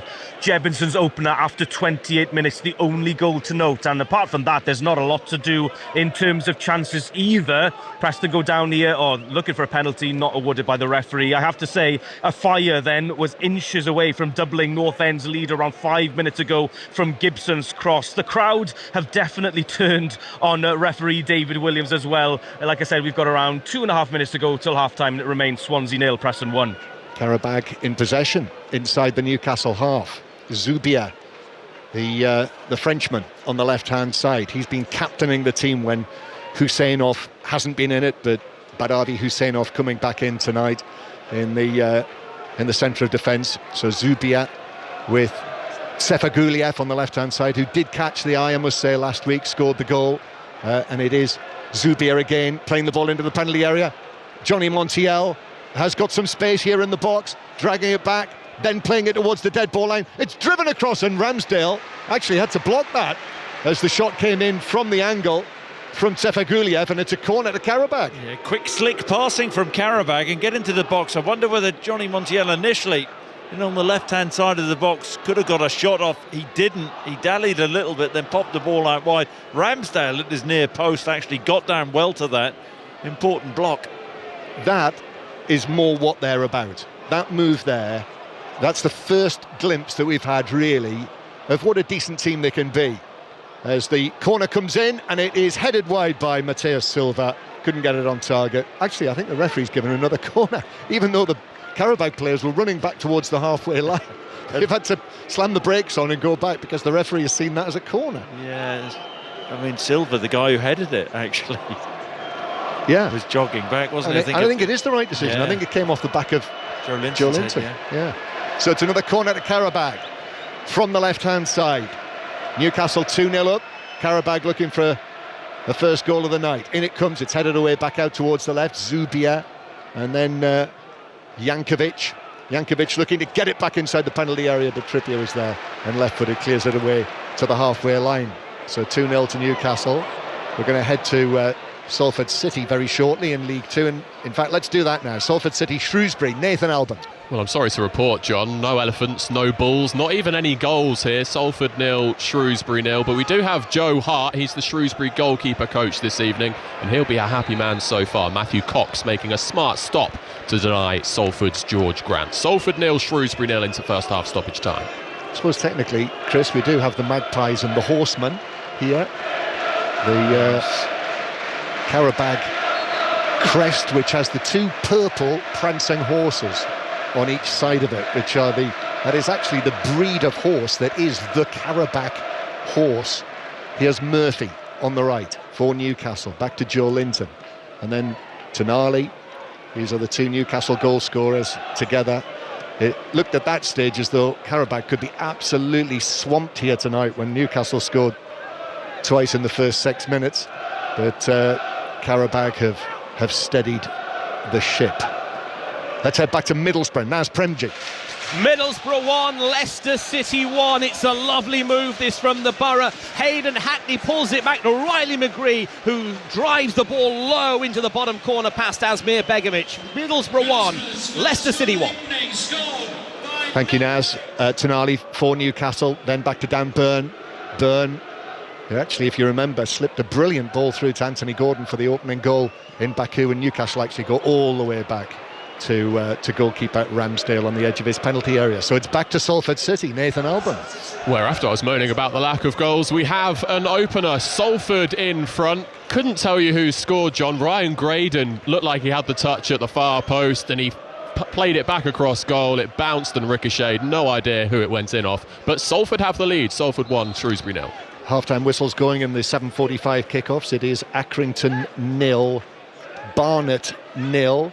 In the other match in League Two tonight, as Montiel for Qarabağ just draws Tonali towards him and then plays it square to Jankovic, and Qarabağ have it over on the left-hand side. Here's Sefaguliev, back to Medina, and then forward to Sefaguliev, who is dispossessed by Joe Linton, and Newcastle have it back inside their own half. We're heading to Swansea Preston. David Kernan. Half-time here in South Wales, it's Swansea 0, Preston 1. The combination up front for North End have been working wonders this evening, and the two combined for the opener. Dobbins, rangy run down the right, the ball bouncing off a few defenders. It fell to Jebinson, edge of the 6-yard box, and Preston were just ahead, short of the hour mark. The Swans, well, they seem disjointed, short of inspiration, and on Snoop's debut, rather, here at the Swansea.com, it's definitely not going to plan for them. A lot of work to be done here. Half-time, Swansea 0, Preston 1. There has been a late goal in the first half at the Hawthorns, Paul Gilmore. They hadn't scored in 4 league games, but they have now. West Brom 1, Charlton 0. It's George Campbell, corner swung into the back post, and he headed into the roof of the net. West Brom 1, Charlton 0, deep into first half added time. So that could be one of the stories of the night if West Brom are able to get their first league win of 2026 tonight, leading Charlton by 1-0. Half-time whistles going in the 7:45 kickoffs. Aaron Paul's at Vicarage Road. Watford 0, Ipswich on a pretty dull first half, only really marked by a Sandra Waller-Egley goal for the visitors, swinging her boot at a loose ball, catching it on the volley after a free kick was deflected up into the air. Watford haven't landed a glove, playing piggy in the middle for the majority of the half, and they are behind. Watford 0, Ipswich 1. Almost a mistake on the halfway line, Chris Sutton, from Sven Botman, who gave it to Montiel, who actually went for goal from the centre circle but mishit it, and Newcastle dealt with it comfortably. Yeah, it may have been on. I think Ramsdale read it as soon as he shaped to shoot with that left foot of his. Botman's actually had a couple of sloppy passes out from the back, gave away an earlier opportunity in the first half, but this is such a stroll now, isn't it, for Newcastle, and they've lost a bit of the pace with the passing. And I suppose that's it, isn't it? Concentration now. Yeah, that's inevitable.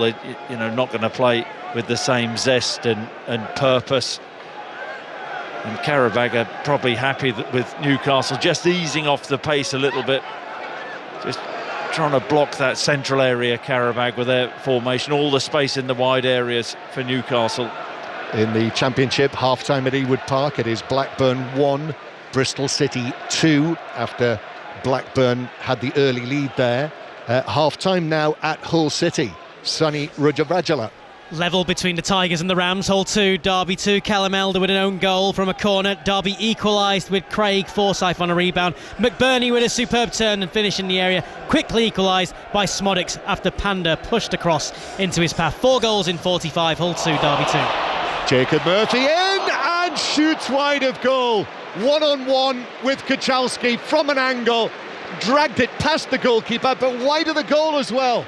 Oh, but what about the skill from Voldemar, edge of the box, little twizzle, he's onside, quick turn, and then with the outside of his right boot, it's brilliant from Voldemar, just flicks the ball through to Jacob Murphy, who's one-on-one, bit of an angle, looks up, tries to find the far corner with his right foot, a wry smile on his face. He knows he should have absolutely buried that. Sat the goalkeeper down, big chance missed. Wonderful from Voldemar, though. Yeah, a little twizzle from Voldemar, you said, Chris. Lovely pass. That is a perfect example of what Voldemar can do. He's got a beautiful touch on the ball. Big man, 6'6", just down in front of us now. His kit always seems to hang very loosely off him, doesn't it? I don't know why that is, but what a pass! Really, I've never really examined kits like that. No. But lovely pass through to Jacob Murphy, who scored his first Champions League goal in the first leg, the deflected shot. He should have made it one in each leg there. On his birthday as well, Murphy. But shot wide of goal. Continuing round the half-times, Middlesbrough-Leicester, Naz Premji. Middlesbrough 1, Leicester City 1. Caleb Bacoli's header from Divine Mukassa's free kick gave the visitors a shock lead, but Borough always pressing, always at it level when Hayden Hackney cut back at the left and Riley McGree's low shot went into the bottom corner past Asmir Begovic. Middlesbrough 1, Leicester City 1. Next back to the racecourse ground, Tom Gale. Time, Wrexham 2, Portsmouth 0. Sam Smith's header, the first effort on target. Max Cleworth's header, the game's third effort on target. Clinical from Phil Parkinson's side. Half-time, Wrexham 2, Portsmouth 0. And half-time at the Hawthorns, Paul Gilmore. West Brom 1, Charlton 0. George Campbell's back post header from a corner has given the Hawthorns a much needed lift. This would be such a boost for under-fire Eric Ramsey if they can get their first league win of 2026. His players showing no shortage of desire, but quality lacking up until the breakthrough. They won't care about that if they can hang on to win this game. It's West Brom 1, Charlton 0. In League One, promotion chasing Bradford City against struggling Rotherham. Adam Cottier. And there's some more peril here for Rotherham. They're a goal down to Bradford, a 10th minute diving header, a picture book diving header from Matt Pennington, his first goal for Bradford. That's the goal that separates the sides. Rotherham look fragile and trail 1-0. Also half-time at Burton, Niall McCorn. Relegation fighting Burton and promotion chasing Stockport goalless at half-time. Odin Bailey hit a long-range strike for Stockport to force a stretching save. Tyree Shade's unmarked header was Burton's best opening. Things staying as they are would suit Burton. Avoiding defeat would keep them out of the bottom four, with Northampton playing Port Vale elsewhere at the bottom of League One. Half-time, Burton 0, Stockport 0.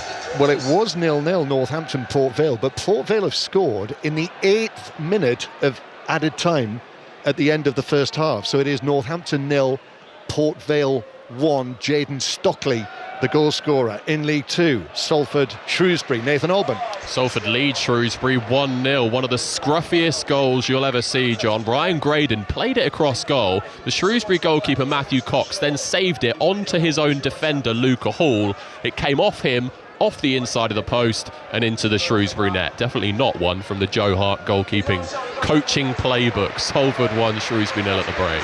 Newcastle with a cross from the right from Jacob Murphy, comes off the top of Medina's head and behind into the Leazes end, so it's a corner to Newcastle from the right. And you've got to say, they are a sizable team, aren't they, Newcastle?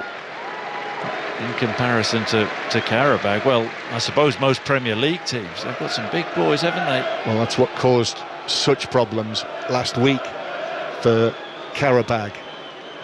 So another chance with a corner.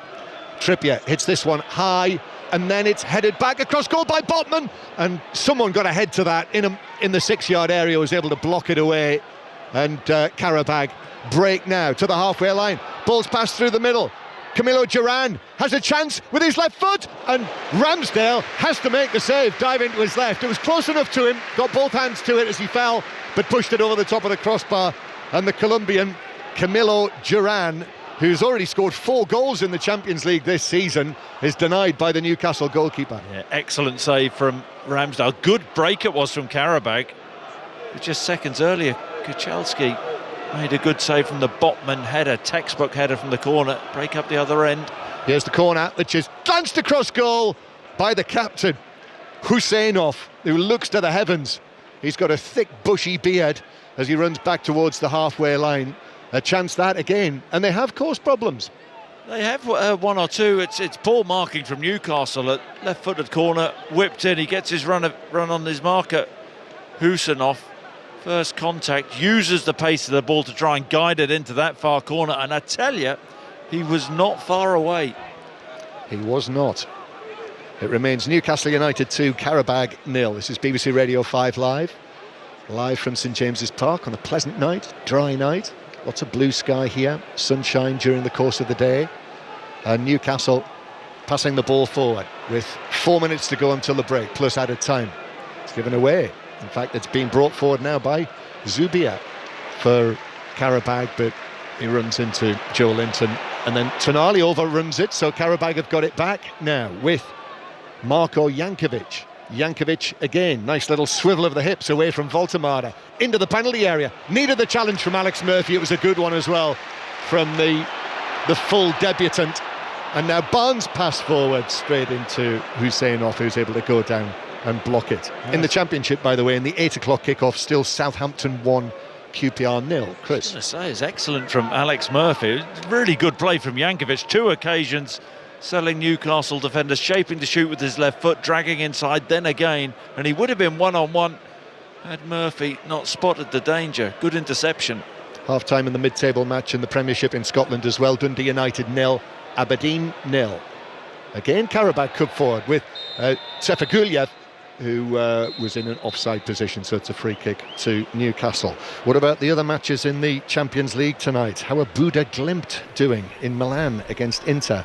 John Akers is across it. Well, so far so good for one of the biggest shocks we'll ever see in the Champions League. Inter 0, Bode Glimt 0. So it's 3-1 to Bode Glimt on aggregate. Inter have had so much possession, as you'd imagine, and chances. Bastani with a header over from a corner. Fratese's had a header saved from a corner as well. But Bodo have had an effort themselves. A header saved in the 36 minutes. Inter 0, Bode Glimt 0. 3-1 Bode on aggregate.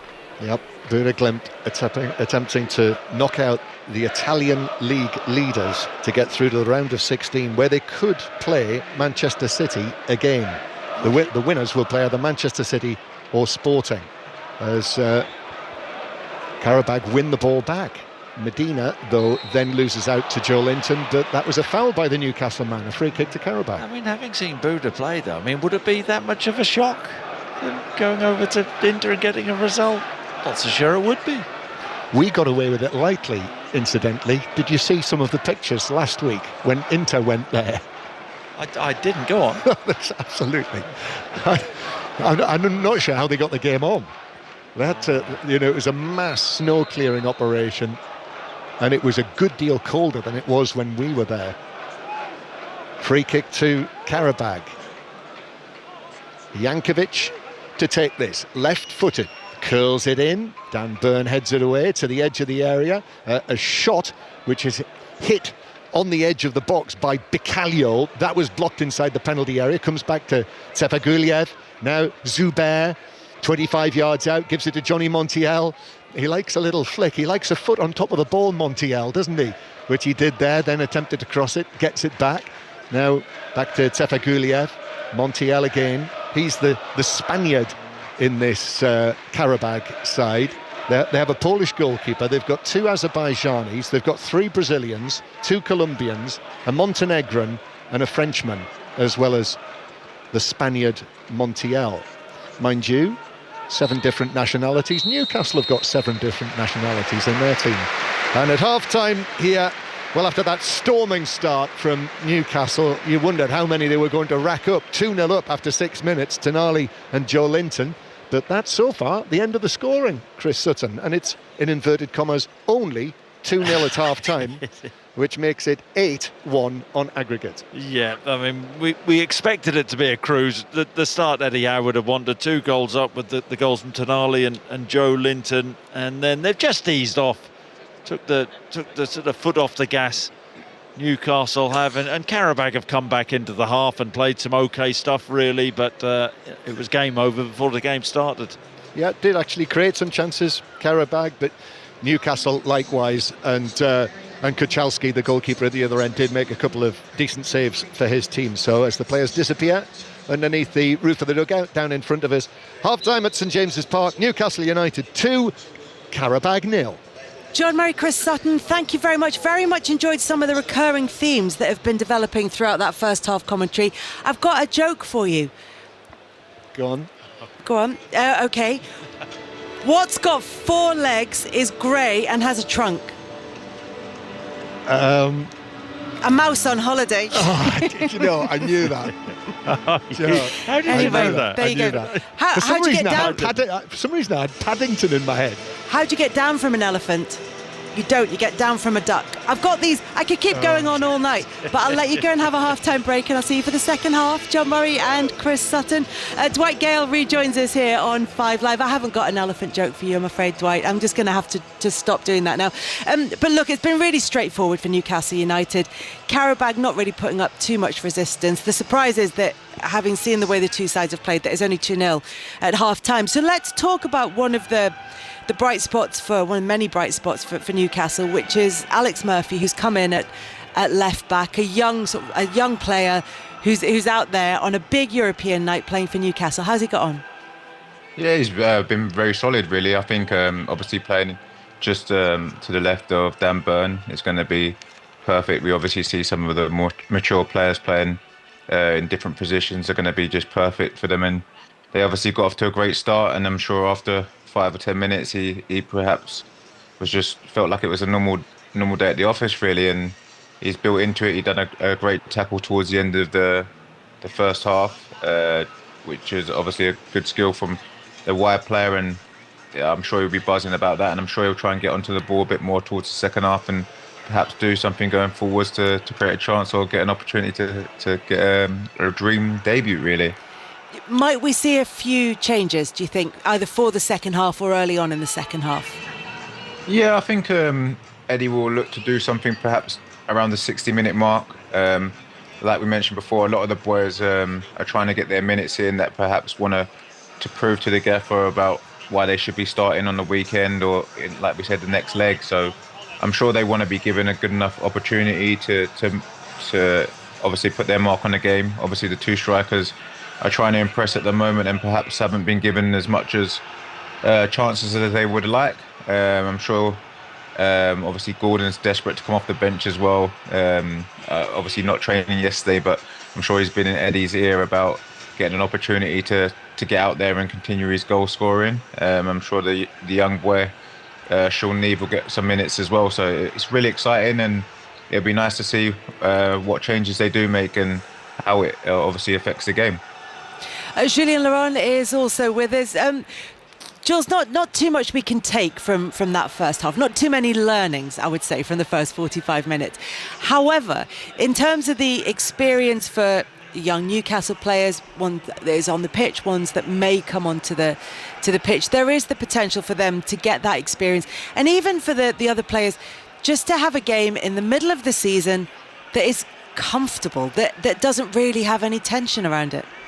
Yeah, no pressure. That's perfect, especially when you think this is still the Champions League playoff second leg. You know, this is not a this should be a stressful situation. Yeah, exactly. You're right, absolutely. So well done to them to have done the job really in that first leg. It was not an easy trip away, quite far, against a team that you don't really know what to expect much, even if you've watched video analysis of them, etc., etc. So it's great, and this is luxury that they have right now. You can already think about Chelsea or Barcelona in the next round because you know it's one of the two with the second leg away from home, so you can get prepared for that, I think. And you think that this is done, manage the game and the minutes and the game time for some of the players like Joelinton coming back. You know he's not going to play 90 minutes or he shouldn't play maybe. Others can have half an hour. Others like young Murphy can play maybe the whole 90 minutes and really enjoy it. You expect maybe the family has travelled to see him because they knew he would start. All of that really comes in consideration as well, and it's just the perfect night when you think about it to keep that momentum going. They won the last 3 away games in the Premier League. This is very important for them. You keep that momentum for the weekend as well in the league. So our commentary matches in the Champions League, it's Newcastle United against Qarabağ. Newcastle 2-0 up on the night, 8-1 up on aggregate from having that first 6-1 advantage from the first leg. Also following what's happening in the EFL this evening in League One, there's been a goal at Burton. Niall McCorn. Burton with a rapid start to the second half, Kelly. A cutback from the dead ball line on the right-hand side was found by Tyree Shade, who in the centre of the box slammed home to give the home side the lead. Burton Albion 1, Stockport County 0. And Southampton 2-0 up at half-time at home to Queen's Park Rangers. We've got lots to talk about. We'll be looking ahead to tomorrow's fixtures. We'll hear from Spain, where Real Madrid and Benfica are going to go head-to-head after 2 eventful fixtures in quick succession. First, though, the BBC News with Dan Maudsley. The voice of the UK. This is BBC Radio 5 Live. Good evening. Lawyers for Lord Mandelson have told the BBC he was arrested because of what they described as a baseless suggestion that he was planning to leave the country and move abroad. A statement claimed the peer was taken into custody despite an agreement that he would attend an interview next month on a voluntary basis. Lord Mandelson was released on bail in the early hours of this morning after being questioned on suspicion of misconduct in public office. His lawyers said his priority was to clear his name. The Metropolitan Police have said they will not comment. The government has said it's committed to releasing all documents related to the appointment 25 years ago of Andrew Mountbatten-Windsor as a UK trade envoy. The former prince has been accused of sharing confidential information with the sex offender Jeffrey Epstein and was arrested last week on suspicion of misconduct in public office. He's previously denied any wrongdoing. Leaders of the G7 group of nations, including President Trump, have reiterated their unwavering support for Ukraine on the 4th anniversary of Russia's invasion. In a statement, the group said that peace could only be achieved by Kyiv and Moscow working together. And Norway's King Harald has been admitted to hospital on the Spanish island of Tenerife. The Norwegian Royal Palace said this evening that the 89-year-old monarch was suffering from an infection and dehydration. He is related to King Charles through Queen Victoria. 5 Live Sports Super League. To win it for Hokea! And he does! Celebrating with this special group of players. And Hull Kingston Rovers create their own history. Mikey Lewis! Man of the moment! It's easy to talk about it, but it's a lot harder to do it. He stepped up and got his side off the mark. Super League. Look at the scenes behind the post. Wow. It is jubilation and joy. Listen on BBC Sounds. This is 5 Live Sports, the Champions League with Kelly Cates. Listen on BBC Sounds. News of another goal in the Championship at Wrexham. Tom Gale. Very much game on here, Kelly. Wrexham 2, Portsmouth 1. 3 minutes into the second half and the visitors have half the deficit. Left back Zach Swanson, his shot from the edge of the box takes a wicked deflection to loop over the helpless Arthur Okonkwo. It's Wrexham 2, Portsmouth 1.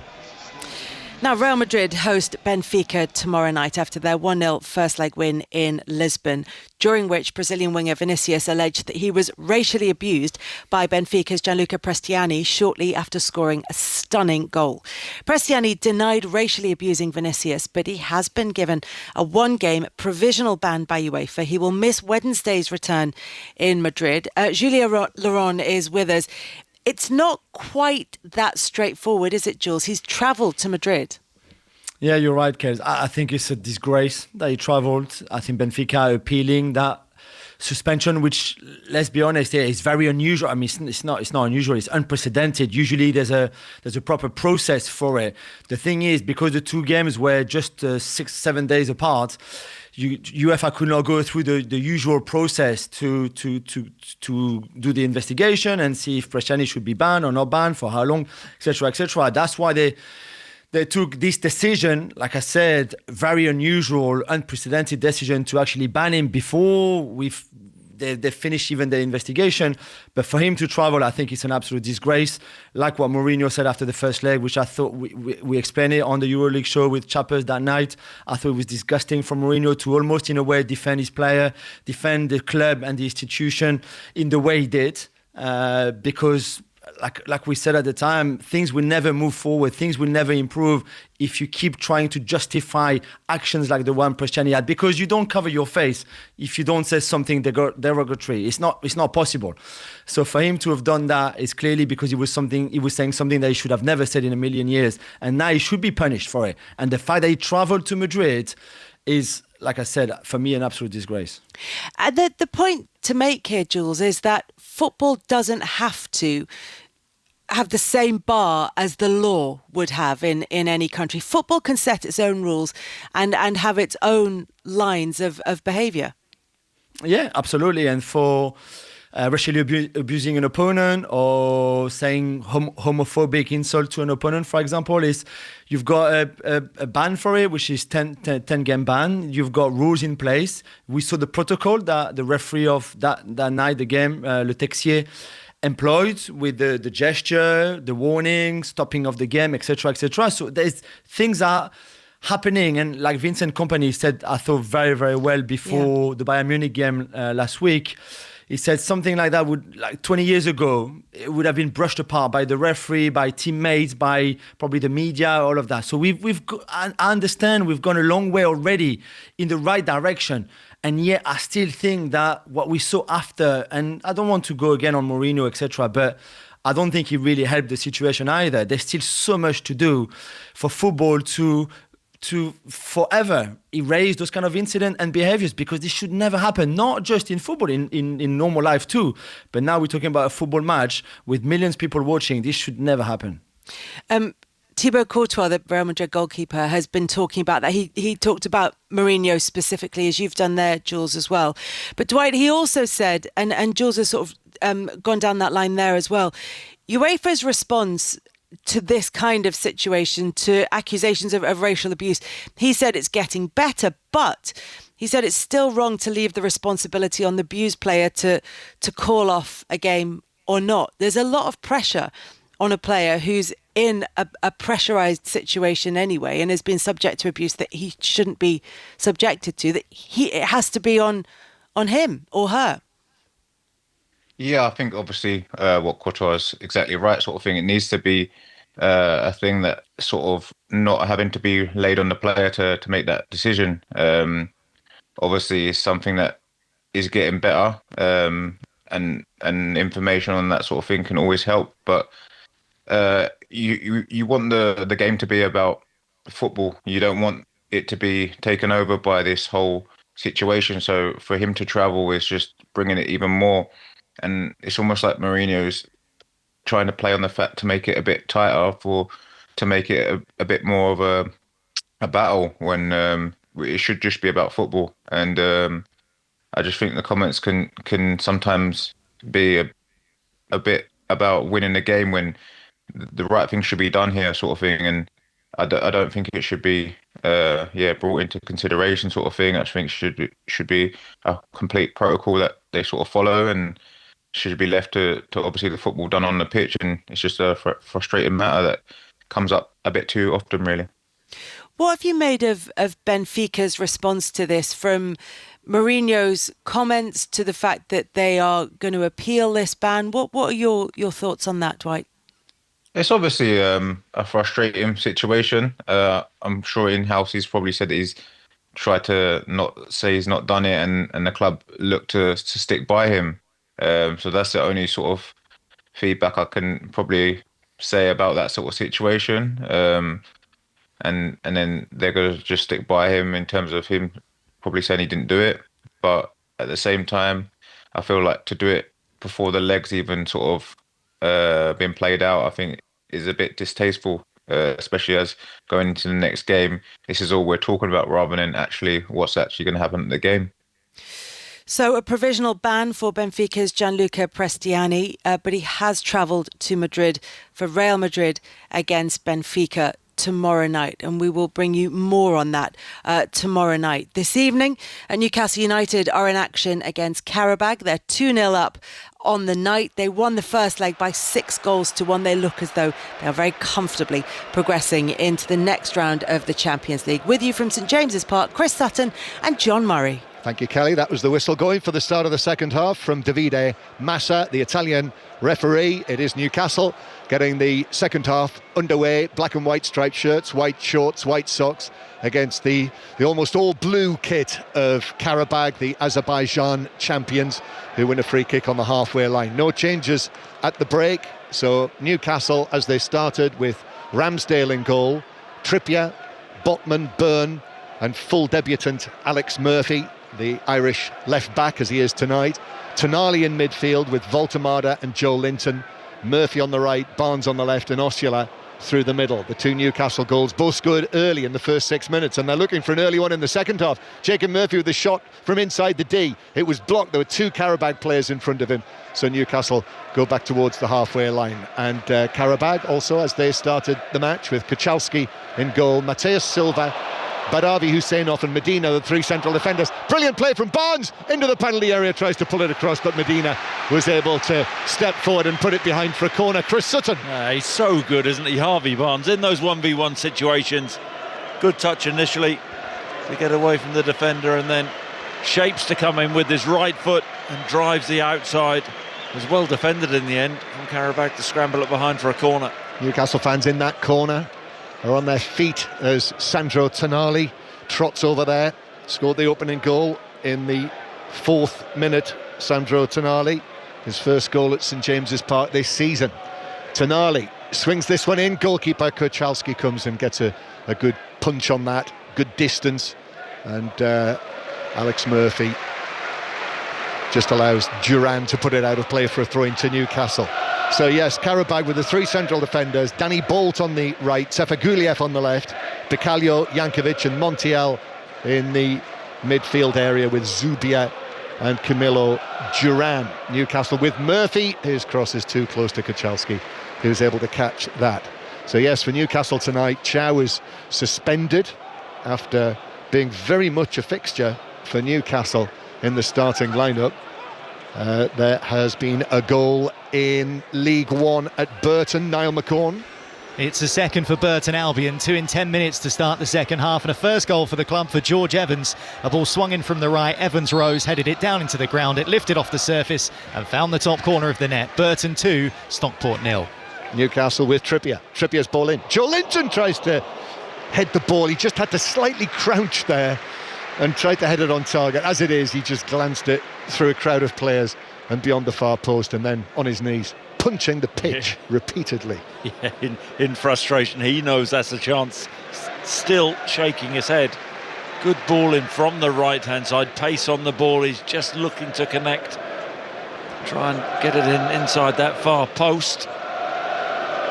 So Newcastle leading Qarabağ by 2-0. 5 Live from the BBC. Well, there's a Champions League final score as well for you tonight on the website or the iPlayer, where you can listen to the 5 Live commentary with us, but also see the video printer with it being such a busy night and various bits of analysis, etc, etc.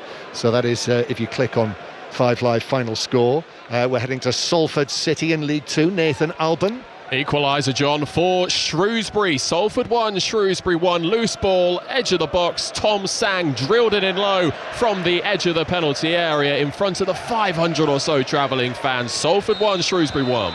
As Montiel wins a free kick on the halfway line for Qarabağ, who really have steadied the ship after those 2 early goals. When I think most of us inside St James's Park went Tonali and then Joe Linton volleying in, made it 2-0. I mean, it was almost think of a number territory, wasn't it? Yeah, that's where you're thinking this could be 6, 7, 8. A really long night. They've actually responded okay, but part of that has been down to Newcastle taking the foot off the gas. As Qarabağ are able to keep possession. I thought it was going to bounce for Newcastle, but Husseinov was able to step in. Badavi, Husseinov, and now here is Jankovic inside his own half. In the Championship tonight, the latest scores, all but one of these matches, 7:45 kickoffs. Blackburn 1, Bristol City 2, Hull City 2, Derby 2. As Duran for Qarabağ, away from Byrne, into the area, scores! Right foot, low past Ramsdale, and Qarabağ have a goal at St James's Park. 2-1 on the night now. And Camilla Duran scores his 5th Champions League goal of the season. And actually, that Qarabağ goal is being warmly applauded by the fans of Newcastle United. How bizarre. Well, when do you ever see that? Sportsmanship. It's absolutely brilliant from That'll the never Newcastle catch on. Certainly won't. But the finish is excellent from Duran. They've actually played some okay stuff, Qarabağ. They play through Newcastle, and Duran 1v1 gets away from Dan Byrne. Has too much pace for Byrne, but then still has to finish it. Is that his 5th Champions League goal? Yep, 5th this season. I mean, lovely that's finish. Not bad. No, it's very good. Beats Ramsdale at his near post with a right foot slide rule finish. And Qarabağ get a goal back, applauded by the Newcastle fans. Yeah, so it's 2-1 on the night, which makes it 8-2 on aggregate. Trippier crossing, and the ball bounces behind. Be cross about that, I would imagine. Eddie Howe, they'll have wanted a clean sheet. Certainly Ramsdale, the Newcastle goalkeeper, making what is his 15th appearance of the season, 14th start. Bang goes the clean sheet. Newcastle with a corner, though, after that Trippier cross was blocked. So the match tonight is back in the balance. Yeah, and Trippier to take the corner, which is headed goalwards and in! Botman, just outside the 6-yard box, heads it firmly and powerfully past Kuchalski, and Newcastle restore their 2-goal lead on the night. 3-1 it is, and that is now 9-2 on aggregate. Notice you had to count that, John. Yeah, not back in the balance seemingly anymore. Botman, who had a header in the first half, brilliantly saved, didn't he, from Kuchalski. It's a free header, 10 yards out, textbook header, back across the Qarabağ goalkeeper into the far corner, powers it in. It's a brilliant header from Botman. The timing of the jump and the finish, sensational. And Eddie Howe, I've got to say, I'm slightly surprised with these changes he's making. Anthony Gordon, I thought, would be rested for this evening, but Gordon, Willock and Hall all stripped and ready to come on. Yes, a triple change after that. Newcastle, having conceded the goal, went straight down the other end, won the corner, and they've caused problems for Qarabağ all the way through with set pieces. And Botman, I mean, he had players either side of him, but it was very straightforward. We are going to see Kieran Trippier withdrawn. I'm not surprised by that, because Trippier has started the last 8 matches. Wasn't necessarily expecting him to start tonight. So Lewis Hall is coming on. And he's just going across there with a couple of instructions, Lewis Hall, talking to... Murphy will move inside, won't he? Lewis Hall left back. Jacob Murphy's gone into the right back position. And Joe Linton having just come back. So Botman and Joe Linton having come back from injuries to the starting lineup. Not necessarily surprising that they've come off, although Joe Linton's not very happy about that, is he? He was chuntering away as he walked past Jason Tindall. Eddie Howe didn't come anywhere near him. Scored on the night. You know, there are so many challenges coming for Newcastle. FA Cup tie here against Manchester City as Murphy plays the ball across his penalty area. Ramsdale had to be quite sharp there. So yes, Alex Murphy has now moved across, and he is an adaptable defender, this young Irishman, starting at left back, but central defence is one of his positions. As the newly arrived Joe Willock in the midfield passes it forward. That was blocked, and Osula trying to get there. He's gone out to the left, Osula. Started as the central striker, Anthony Gordon. Now in that central striking position. As Qarabağ win a free kick in their own right back area, a foul on Medina by Osula. So Anthony Gordon onto the field on his birthday, 25 today. Happy birthday, Anthony Gordon. Celebrated his birthday a week early when he scored those 4 goals in the first half of the first leg and created broke all sorts of records. He's got 10 goals in the Champions League this season, so only Kylian Mbappe has more goals in the Champions League. That's a record for Newcastle in one season in this competition, but also he's now Newcastle's record scorer, ahead of Alan Shearer in the Champions League. So Newcastle leading by 3 goals to 1 on the night after Sven Botman's latest goal, which means that he scored in the last 2 home matches, scored in the Premier League Premier League defeat against Brentford here. So Qarabağ, after those 3 Newcastle changes, Qarabağ on the attack, ball down the right-hand side, breaks into the box where it's angled back by Bicalio, and that looked like a handball, and the referee agrees and immediately gives the spot kick to Qarabağ, who've got a chance to score their 2nd goal of the night. Yeah, and Dan Burn is going over to protest to the referee. I think he'll be saying something like, well, where am I supposed to put my arm? But I actually think it's a deliberate act from Dan Burn. He goes down and his arm is on the floor, but he pushes his hand out towards the ball. It's like a goalkeeper making a save. And here's a chance to get it back to 3-2. What will that make it on aggregate? Well, it's going to be Marko Jankovic who is going to take the penalty. And it's going to be a left-footed penalty against Ramsdale at the Leazes end. The 100 or so Qarabağ fans way up high in the Leazes end have got the proverbial bird's eye view of this. So Jankovic, little steps, left-footed, and it hits the post and comes out and is driven back in, and it is a goal. Sefaguliev has scored now in both legs of the tie. He was able to follow up. It came out at a crazy angle back across goal, and Sefaguliev did well actually to get in there and convert it with his left foot as Ramsdale scrambled across. Yeah, he did well. Sefaguliev follows it in well. I've got to say, Ramsdale makes a brilliant save to his left-hand side, because Jankovic whips his foot around it and goes for power. Ferocious shot, great save. Sefaguliev just follows it in. I think it actually comes back off Murphy, the initial shot, onto Sefaguliev, and it finds its way somehow into the back of the Newcastle net. So now it is 3-2 on the night, which makes it 9-3 on aggregate, as Kachalski at the other end clears the ball out of play. I think it might have come off his heel as he kicked it away, and it's out of play for a throw-in next to the corner flag.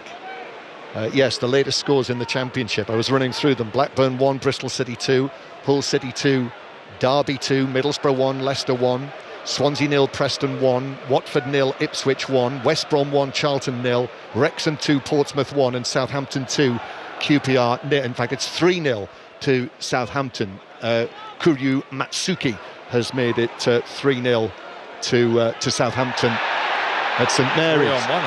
As Duran takes it away. Lewis was dispossessed. It's 3 against 1, and the pass forward to Montiel has forced him wide. So black and white stripes coming back for Newcastle. Tonali steps in. Montiel, though, gets the bounce of the ball into the area. He goes down. Tonali tells him what he thinks of him, even though play's continuing. Tonali and Montiel are carrying on together inside the area. It's won back by Zubia. Zubia in the box, right foot shot. Ramsdale had to save that, leaping out to his right. And Tonali and Montiel are still at each other inside the penalty area, and referee Massa has to step in between them. Yeah, well, Tonali needs to keep his cool. I mean, that was absolutely ridiculous from Tonali. He's more worried about that sort of scrap there as Montiel than defending his goal there. And had it not been for Ramsdale, it's a brilliant save down to his right-hand side. It really is. Zubia comes on the inside onto his right foot and fires a shot off. Tonali's got to get out much quicker, but he's too interested in scrapping. Half an hour to play. Newcastle United 3, Qarabağ 2. And this Qarabağ corner is taken short to the man who's just scored from the penalty spot, Jankovic. Here's Zubia, who's just forced the save from Ramsdale. Actually, the Qarabağ opportunities, the chances they've had, they've scored 2 goals, and they could have had a few more. They could be ahead on the night. But that's given away, and Tonali will now break forward for Newcastle, but took his eye off the ball, and that meant that Danny Bolt, the recovering Danny Bolt, could get a touch on it. And Qarabağ played up again to the halfway line. Here is Montiel. I suspect that might not be finished between Montiel and Tonali, and Newcastle have got it back in. Bit of a size difference there. You'd fancy the Italian stallion with that one, I think. Against the horseman. Here is Tonali on the ball. It's an amazing story, this rise of Qarabağ. And there's an excellent article in the match programme tonight. Ball's played forward to Gordon, edge of the penalty area. Gordon chests it down, but Qarabağ have got players back, so Gordon passes it back to Joe Willock. Now Gordon again on the right-hand side. Gordon, his ball across the box. Barnes is there, just outside the area, looks for a 1-2, gets it back from Voltemara. Tried to give it back to Voltemara, but Medina was able to step in, and Qarabağ cleared it out of play on the halfway line. To the Hawthorns. What's happening, Paul Gilmore?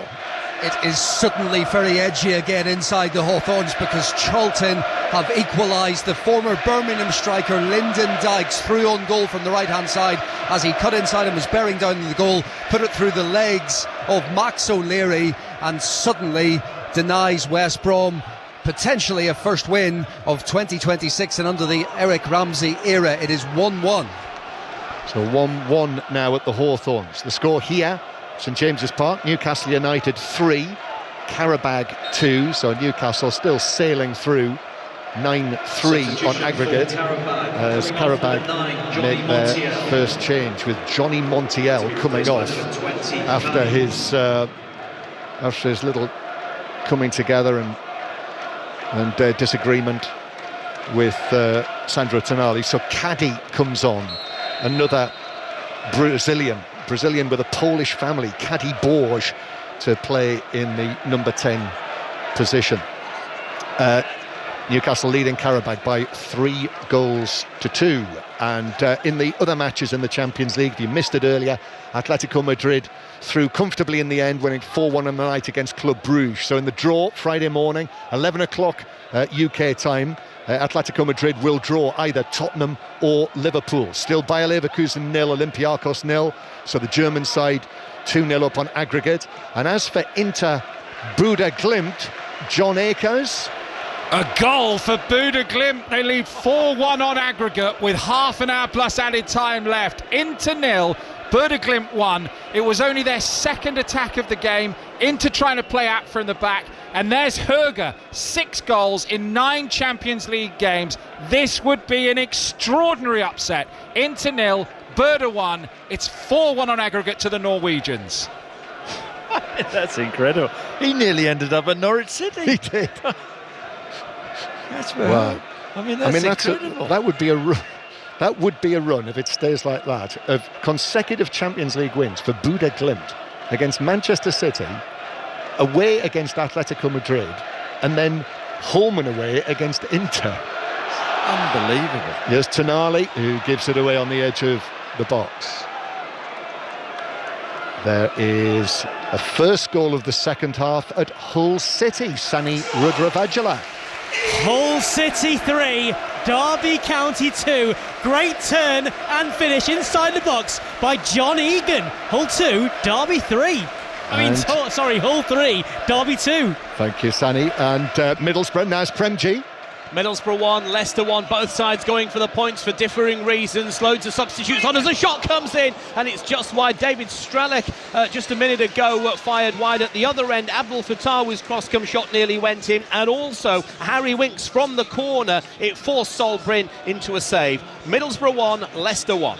Turning into a big win for Southampton. They're now 4-0 up against QPR. Leo Schiesa has scored the fourth goal for Southampton, who are 7 matches unbeaten coming into tonight, and that's quite an impressive run in the Championship. Southampton perhaps making a bid to get into the playoff positions.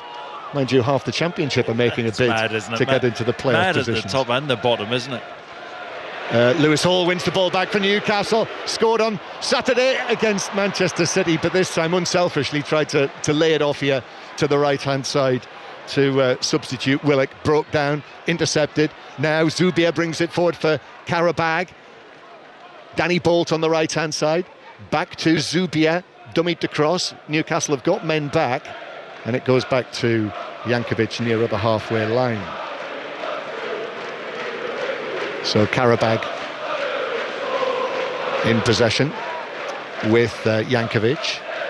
3-2 on the night to Newcastle. To Vicarage Road, Aaron Paul. Watford 0, Ipswich 2. Ipswich probably have the 3 points wrapped up here. George Hurst, son of David On, as a substitute, chesting the ball into the net, following a cross from Jacob Reeves. Watford 0, Ipswich 2. Medina dived in, Willock took it on, Willock gets it back, but then plays it behind Harvey Barnes. So Barnes still with a chance though, left foot shot, and Kuchalski goes down and makes a decent save, diving down to his right to push it wide and behind corner. Yeah, a bit of a waste for Newcastle there. They just lost momentum with that attack, popping the ball out to Barnes. Everything slowed down a bit. Barnes actually a good effort, left-footed, just outside the box, 20 yards right-hand side of the box, trying to bend it into that far corner. Another good save by Kuchalski. Newcastle corner to come, but a goal in League 2 at Salford, Nathan Alban.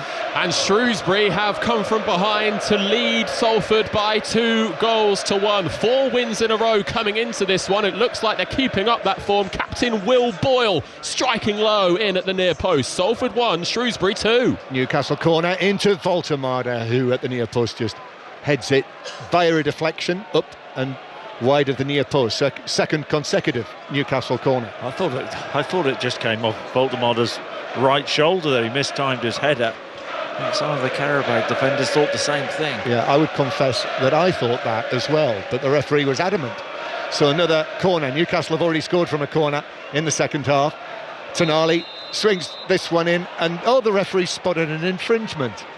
He spotted a shove on Medina, and he's given a free kick to Qarabağ.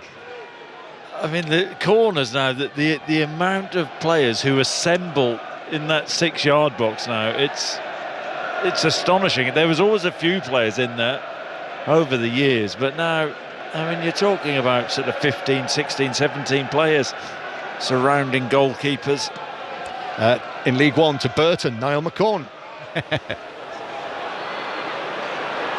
3-0 Burton Albion, and it's an absolute nightmare for Stockport keeper Ben Hinchliffe. He's outside of the area, tries to usher the ball out of play. Tyrese Shade sniffed out the chance, steals the ball and slots into an empty net for his second of the game. Burton 3, Stockport 0. So halfway through the second half here at St James's Park, 5 Live from the BBC. Listen as well to 5 Live via BBC Sounds. Qarabağ have got a problem here. Hamstring, Duran, I think. Duran, who's he's given Dan Burn a tough evening, actually. And Burn actually has a channel ball. And Dan Burn made a bit of a pickle of it. Duran got the other side. And remember Duran's goal, actually, where he ran away from Dan Burn, but he just pulled up his left hamstring. There'll be a change here. I don't think Dan Burn will be too sorry to see the back of him. No, I don't think he will. And that's a shame for Duran. Scored his 5th Champions League goal of the season tonight. He scored against Benfica, Ajax, a couple against Eintracht Frankfurt, and now one at St James's Park against Newcastle. He is Colombian. He's not an international, but he actually spoke to us before the first leg when we were in Baku, and he said it was his dream to perhaps get into the World Cup squad, and he's made a bid, but this is a setback. Yeah, but it's sad for him, really. Took his goal very well and has really made an impact in the Champions League. You just wonder whether would there be a few Premier League clubs that are having a look at a player like him. Got great pace and good awareness, can finish, likes to play on the shoulder. I think, Chris, you are absolutely right. So Kamilo Duran has to leave the field, and the Ukrainian Alexei Kashuk has come on to replace him. As I say, a busy night of football, busy night in the National League as well, where the leaders Rochdale are winning 1-0 at Halifax. It's now Forest Green 1, Boston 3, Scunthorpe 0, York City 3, Southend 0, Borehamwood 2, and Tamworth 4, Altrincham 1, and also Wealdstone winning 2-1 against Brackley. Those are the latest scores in the National League tonight. The Football Daily, search Football Daily in the morning, and we'll have reaction and analysis to all of tonight's football via the BBC Sounds app, where I think the new FPL podcast is on there today, Chris? Yeah, I think it is. Every Wednesday, I thought, but... well, there you go. Okay, I thought well, you've already recorded it, haven't you? Yeah. Well, it's already hit the airwaves, I think. I know you're a big fan of FPL, John. Well, yeah, don't always have time to listen. Here's Willock, who plays it back to Murphy, who's now playing it right back. Murphy curls it in nicely, but Voltemada, it didn't reach him, but Husseinov was able to get up and win the header. And now they break forward again. The ball is played to the newly arrived Kashuk, who knocks it infield to Danny Bolt, the right wing back, who then loses out to Lewis Hall. Hall has a look over his shoulder. He sets off. He takes it past Husseinov and passes it on to Gordon. And Gordon, goalkeeper comes down, makes the save. Barnes then couldn't get past the keeper on the edge of the area, who actually tackled him. Did well there, Kashchuk, the goalkeeper, to deny Harvey Barnes. As Qarabağ come again. Ball played over the top, but Ramsdale's able to deal with that just in front of his own penalty area.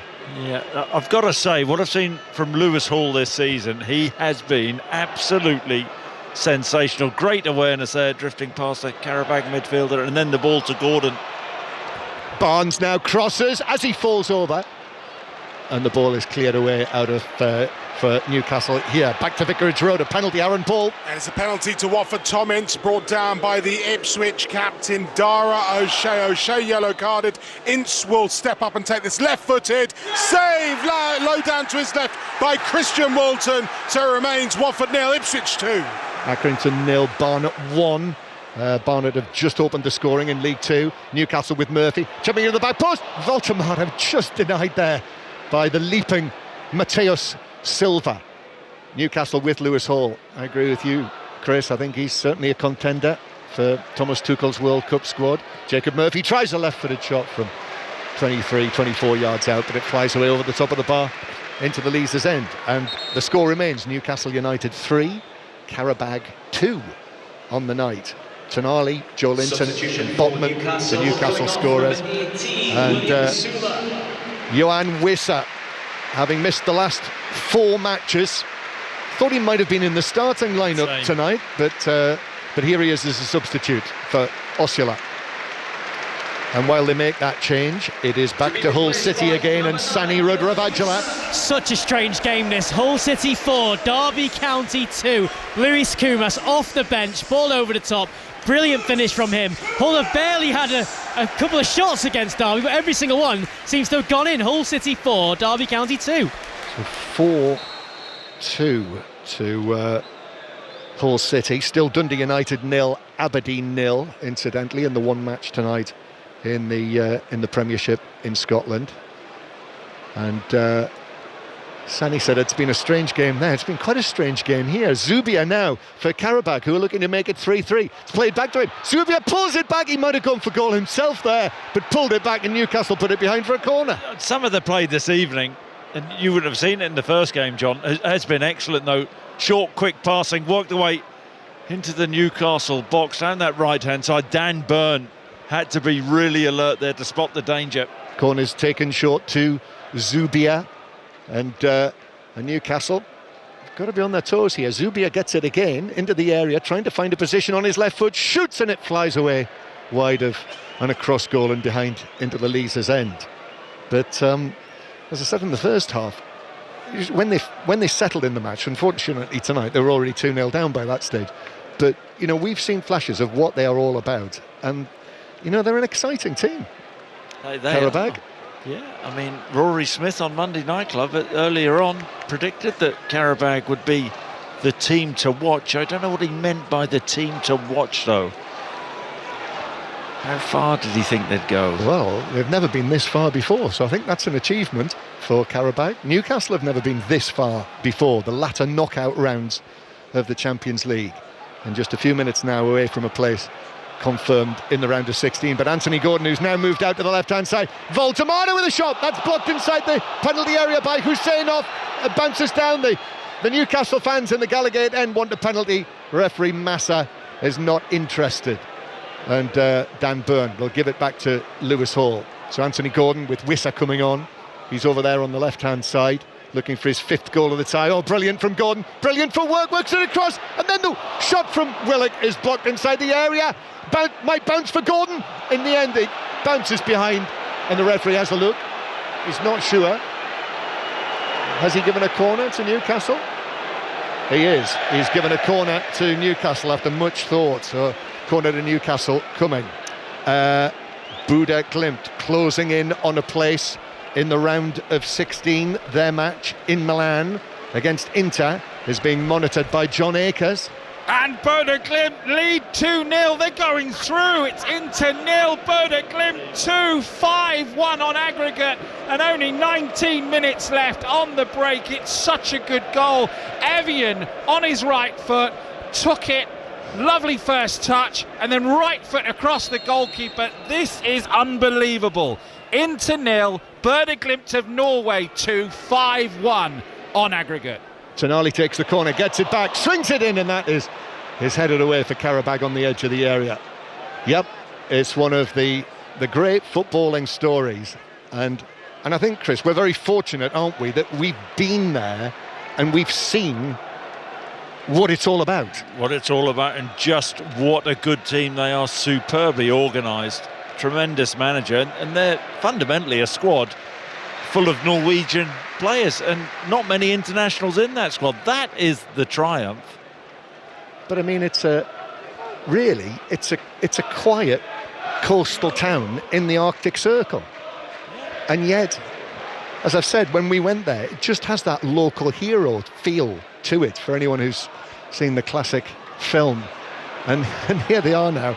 They are going through, and they're going to draw either Manchester City or Sporting in the next round. City might have another crack at them. Well, at least they'll know what's coming this time round. Will that make any difference? On the artificial pitch, as Willock plays it in, and Tsefaguliev chests it back. I think he's a good player, Tsefaguliev, by the way. He was calm there, wasn't he? Well, I think he's, as an attacking fullback or wing-back, he is a talent, and he's only 25 years old. Talk about players who might be creating a bit of interest.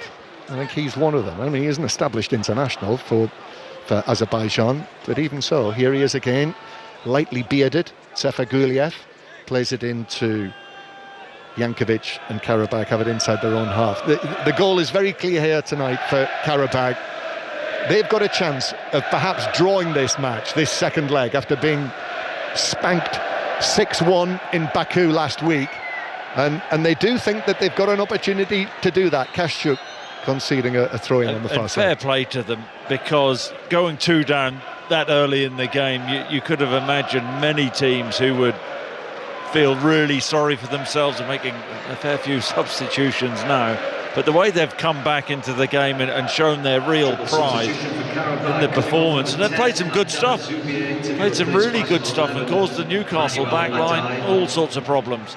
Also coming off number 44. They are going to take off Zubia and coming off number 8, Marko Jankovic. Replaced by number 22, Musa Gurbanli. And Sefaguliev. It's a triple change.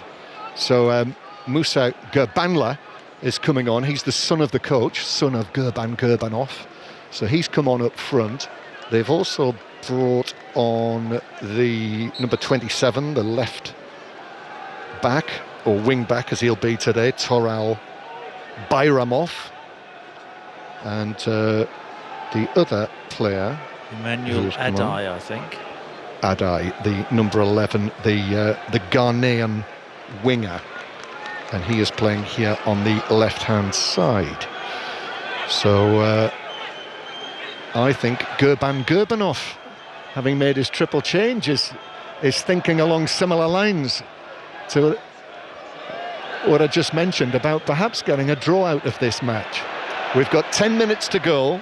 This could be lively, this last 10 minutes here. Murphy, though, for Newcastle. Into Wissa, who tried to flick it forward to Voldemara. Voldemara's won it back. Wissa then through into the penalty area from Gordon. That's cleared away. Tonali was fouled. Referee says play on. Gordon tries to place a pass to Voldemara. Blocked back to Gordon. Barnes controls it. Right foot shot, but it was straight at goalkeeper Kachalski, who was able to scoop it off the turf. And Tonali is still down.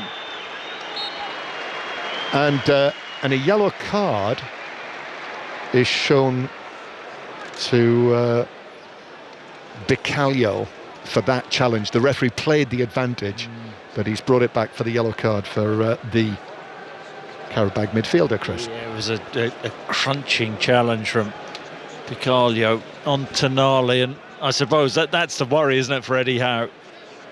One of his key players. As they possibly get injured, but good to see Tonali back on his feet. Shall we find out what's happening with Buda Glimt? John Akers. Inter have got one back. Inter 1, Buda Glimt 2, so 5-2 on aggregate. 13 minutes left. It was Bastoni. It was one of the tightest goal line buzzer on the old watch jobs I've ever seen. It was given by obviously the technology. Looks so tight on the replay, but they've got now 13 minutes plus added time to find 3 goals. Inter. It's 2-1 on the night to Burda, 5-2 on aggregate. National League leaders Rochdale were 2-0 up against Halifax, but Halifax have got a late goal back, so Halifax 1, Rochdale 2. Newcastle 3, Qarabağ 2. 5 Live Sports on air till 10:30 tonight. Tony Livesey will be on air from 10:30, and Qarabağ break forward again with Danny Bolt. Danny Bolt has got Kashchuk to his right. Kashchuk is able to take it on, then is challenged by Tonali. Lewis Hall steps back in, and Lewis Hall's able to come out with the ball and play it to Tonali, who strokes it forward nicely to Anthony Gordon, who was blocked there by Mateus Silva, who does the old I can't believe it, hands on the top of his head as he runs away, but it's a free kick to Newcastle. It was a free kick. I've got to say, Tonali, he's done that all season, and I've seen him play for Newcastle. Gets back, uses his physicality, wins the ball back. Crucial player for this Newcastle team. Scored the opening goal tonight. Here's Barnes now on the right, but passes it in field beyond Murphy. Voldemara does well to win it back between 2 Qarabağ players. Medina was in there, Bicalio as well. In the end, Medina just got a touch to play it forward to Danny Bolt. Now Mateus Silva, and then Alex Murphy is able to step forward and win the ball back for Newcastle, and he gives it to Gordon. Gordon cutting in from the left, right foot shot bounces across the face of goal and all the way through for a goal kick. Anthony Gordon looks in the mood to add to his total of 10 Champions League goals this season. I mean, you know, Eddie Howe's conundrum is what is his best position? You know, does brilliantly as a centre forward, can add that threat in behind, but off that left-hand side, he is so dangerous. Gets the ball at his feet and runs at defenders, can come inside and get shots off, but equally good on the outside as well. 7 minutes to play, full-time whistles going in the 7:45 kickoffs. I can tell you, Chris, Robbie Savage's Forest Green Rovers were 3-0 down. It's now 3-2. They've got a goal in added time. They've scored a lot of late goals, haven't they, this season, Forest Green? Well, I mean, even if they do lose, they've won the second half. That's a positive, John. As I say, full-time whistles going in the Championship. Tom Gale at Wrexham. Wrexham 2, Portsmouth 1, John. Wrexham celebrate back-to-back home wins for the second time this season. First half headers from Smith and Cleworth. Pompey Swanson scored early after the break, and they had Wrexham on the ropes. Phil Parkinson's side stay 6th, 3 points clear of 7th. Full-time, Wrexham 2, Portsmouth 1. It was Swansea 0, Preston 1, but David Canaan. Liam Cullen shares Snoops blushes at the death. 95 minutes on the clock. A poacher's goal, really, rifling the ball into the net from close range, and the final whistle goes here, so it's finished. Swansea 1, Preston 1. Preston were excellent, however Swansea were transformed in the second half. They deny Preston's first victory at the Swansea.com here since 2005. What a finish. It finished here, Swansea 1, Preston 1. In League 2, it finishes Accrington 0, Barnet 1. In League 1, Burton Stockport, Niall McCorn. Burton 3, Stockport 0. The first just 2 minutes after the break. A smart finish from Tyrese Shade. George Evans' first goal for the club from a header made it 2-0. Before Burton's third and second of the game for Shade summed up how poor Stockport were. The goalkeeper, outside of his area, tried to show the ball out of play. Shade stole it from him and applied the routine finish into an empty net. An embarrassing goal to compound a bad night for Stockport. They remain in the playoffs, but Burton moved 4 places clear of the drop with a big win. Burton 3, Stockport 0. Chance here for Gerbundler, the substitute, the centre forward. Edge of the penalty area, but shot straight at Aaron Ramsdale, who was able to save it comfortably. Still Newcastle 3, Qarabağ 2 on the night, so 9-3 on aggregate. Sani Rudravajala has seen an entertaining match at Hull City. Yeah, Hull 4, Derby 2, a strange game. Hull with 3 shots on target. Callum Elder put into his own net to start them off. Craig Forsyth on his 37th birthday equalised before a brilliant McBurney goal in the area, spinning his man and finishing. Spoddick's level before John Egan scored on his turn as well and finished. And Lewis Kumas came off the bench to put a wasteful Derby to the sword. Hull's Premier League dreams remain. Hull 4, Derby 2, if you can hear me, over to PA here in Hull. Second place Middlesbrough had not won in their last 2 matches. Leicester tonight, Naz Premji. And they haven't won in 3. Middlesbrough 1, Leicester City 1. Caleb Bacoli's header for Leicester. Riley McGree's drive, the moment that mattered in this one.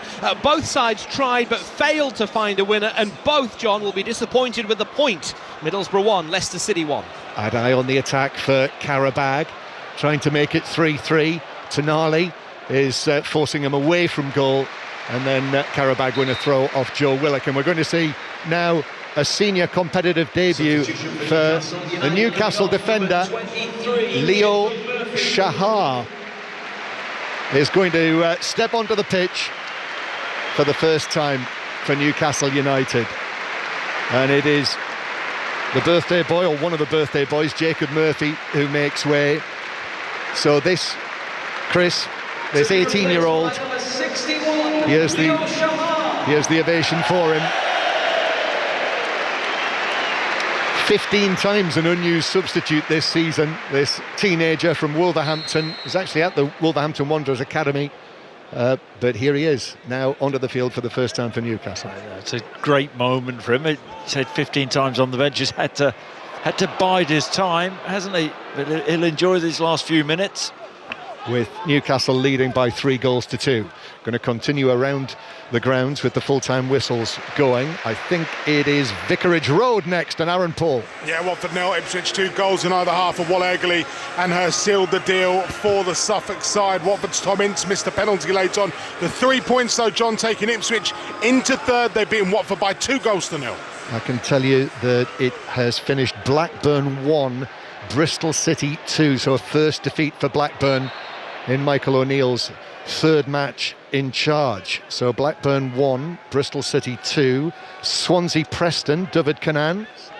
Well, Snoop's half-time pep talk saw Swansea transformed in the second half. They virtually did everything apart from scoring. Yalkoué on as a half-time substitute missed a sitter within the opening 5 minutes of the second half. Cabango then clattered the post from Om's free kick until the last kick of the match. Cullen's late equaliser saves the Swans. And Preston, like I said, they denied only a second win here since 2005. This game is finished here. Swansea 1, Preston 1. As Tonali passes it nicely forward to Gordon. Barnes now on the right. His low ball is blocked by Medina, and Barnes will allow it to run out for a throw-in. In the National League, it has finished Forest Green 2, Boston 3. In the Championship at the Hawthorns, Paul Gilmore. Boos greeted the full-time whistle. West Brom 1, Charlton 1, billed as a must-win week. West Brom failed to win. There was no shortage of desire from Eric Ramsey's players, but the few chances that came their way through Madja and Price were wasted, keeping Charlton in the game. Lyndon Dykes struck with 20 minutes left, cancelling out George Campbell's first-half stoppage-time header. Plenty of fight, but little delight. It's now 10 championship games without a win, and a trip to 23rd place Oxford awaits on Saturday. West Brom 1, Charlton 1. In League One at Valley Parade, Adam Cottier. Bradford have beaten Rotherham by 1-0. It's a fourth home win in a row without conceding for Bradford, who move closer to securing a playoff spot. Matthew Pennington's diving header early on was enough. Rotherham are floundering in League One. It's the 17th league defeat of the season, and the pressure mounts on their manager Matt Hamshaw. Bradford 1, Rotherham 0. Here's Gordon, edge of the area, nice angle pass, and then Willock's shot. Medina came across, I think he got a block on that, he did, so it's going to be another corner to Newcastle from the right. The other match in League 2 has finished, Nathan Alban.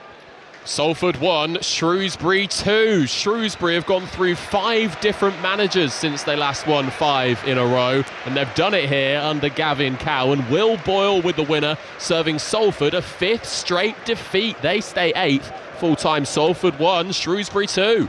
We are in the 90th minute of this Champions League knockout playoff second leg match, and Newcastle just a few seconds away now from confirming their place in the round of 16. It's been an entertaining match tonight. Tonali takes this in, and Voltemada, who was challenged by Husseinov, and the final touch, says the referee, was off the German, and it is a goal kick for Newcastle. A crowd of 50,068 inside St James's Park. For 3 minutes have been added at the end of this match for what was, I mean, they'll have bought the tickets, many of the supporters, as soon as they knew that the tie was coming, not to know what was going to happen in the first leg. One Newcastle fan today told me they spent £70 on a ticket for tonight. But there has been entertainment. I've really enjoyed the match, actually, and enjoyed the way Qarabağ have played, especially after I thought they were going to capitulate after going 2 down early, but they've shown why they've been competitive. Here is Gurbanla, who's going to take it on and shoot via a deflection. Ramsdale scrambling to his left was concerned about that, but it did loop and bounce wide for another Qarabağ corner. Yeah, he was worried. Ramsdale was for a second. Threw himself at the ball, and it just deflected wide of that left-hand post. Newcastle with a bit of defending to do from this corner. Caddy has gone across to take it. Last week in Baku, Chris, in the Tokvig Bakrumov Stadium, the cheapest tickets were 10 manats, which was less than £5.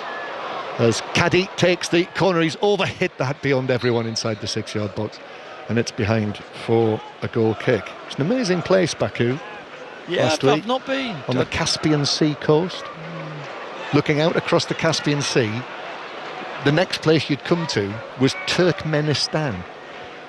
That's how far east we were. So that was the longest journey that a Champions League, an English team, has made in the Champions League. I mean, Chelsea were there this season, but it's slightly longer for Newcastle. Yes, yeah. As Newcastle play it back to what's the edge sort of mileage? area. Have we got the mileage? I think it was about 2,500 miles. It was. You are fond of knowledge, aren't you? Well, I can tell you that actually Qarabağ have made a longer journey this season because they went to Lisbon. to play Benfica. As Shahar hits it downfield and out of play. I think quite a number of Newcastle fans have decided that they will head for home. Grey seats appearing all around the stadium now. Still thousands and thousands, though, will be here to see this historic moment as Newcastle will take their place in a knockout round in the last 16 of the Champions League for the first time. Tonali, what a pass that was to Barnes, who looks to cross, comes off the defender though, and bounces behind Bayramov, and another corner to Newcastle in these 3 minutes of added time, which I make are up. So this will be the last play of the match, Chris. Yeah, Barnes has had another good game, whether off the left, and he's moved out to this right-hand side. I think he tells you he'd rather play off the left, but he's another one, had a strong season in the Newcastle jersey. I just have a fancy he might be in the England squad next month. Well, he turned down Scotland, didn't he? That's part of my thinking. A lot of anger up north. Tonali takes this into the edge of the area, hits Valdemar and goes for a back heel from 6 yards, and the goalkeeper goes down and saves it. Well, that would have been an amazing way to finish what actually has been a very enjoyable and eventful tie. Records broken in Baku, and here tonight Newcastle have won it by 3-2. So 9-3 the final aggregate score, and the champions of Azerbaijan are out after their memorable run. 16 matches in this competition for them, the furthest they've ever gone in this competition, but that's it for them. And for Newcastle, history in the Champions League now. They will play in a knockout round in the round of 16 in this competition for the first time against either Chelsea or Barcelona. Yep, and job well done from Eddie Howe. I actually like his approach. He went strong, and he did make some changes, but he went with a strong team, and they were pushed. A couple of goals up early, and you thought that Qarabağ may really go under. They didn't, to their credit, and they played some decent football. A couple of goals, but Newcastle winning this one 3-2. And I think it's a great time to be a Newcastle fan. I know things haven't always run smoothly this season for Eddie Howe's team, but you think a League Cup semi-final, through in the Champions League now, and you wouldn't want to play them, especially here at St James's. So Newcastle are through. Are Buda Glimt through? John Akers. Almost, all but. They're streaming out of the San Siro. It is into one. Buda Glimt 2 on the night. They lead 5-2 on aggregate. We've only got 1 minute of added time remaining. What a story. This will send shockwaves through the Champions League. Hoga with the first, and then Evian with the second. Both of them on the break. Brilliantly converted. And Bastani with the goal for Inter, but they are heading out. 10 points clear at the top of Serie A. What a night for Buda Glimt. Serie A leaders Inter heading out of the Champions League. They trail 2-1 on the night. So the Buda Glimt story is continuing. Bayer Leverkusen are through to the round of 16. They will play either Bayern Munich or Arsenal. 0-0 the final score in the second leg. So Bayer Leverkusen lead by 2-0, and earlier Atletico Madrid through as well to the round of 16, who will play either Tottenham or Liverpool. The Newcastle players and Eddie Howe going around the Newcastle fans who are still inside St James's Park to mark the occasion after a 3-2 win on the night, 9-3 on aggregate. John Murray and Chris Sutton at St James's Park for us. If that back heel at the end of the game had gone in, that would have been the highest scoring Champions League two-legged match ever in terms of 13 goals. But there's 8 of them have done 12, so not that special. But a 9-3 victory over Qarabağ, and we should put this into perspective, John. This is not a Qarabağ side who were a pushover, particularly at home. For Newcastle to get that 6-1 victory was so impressive.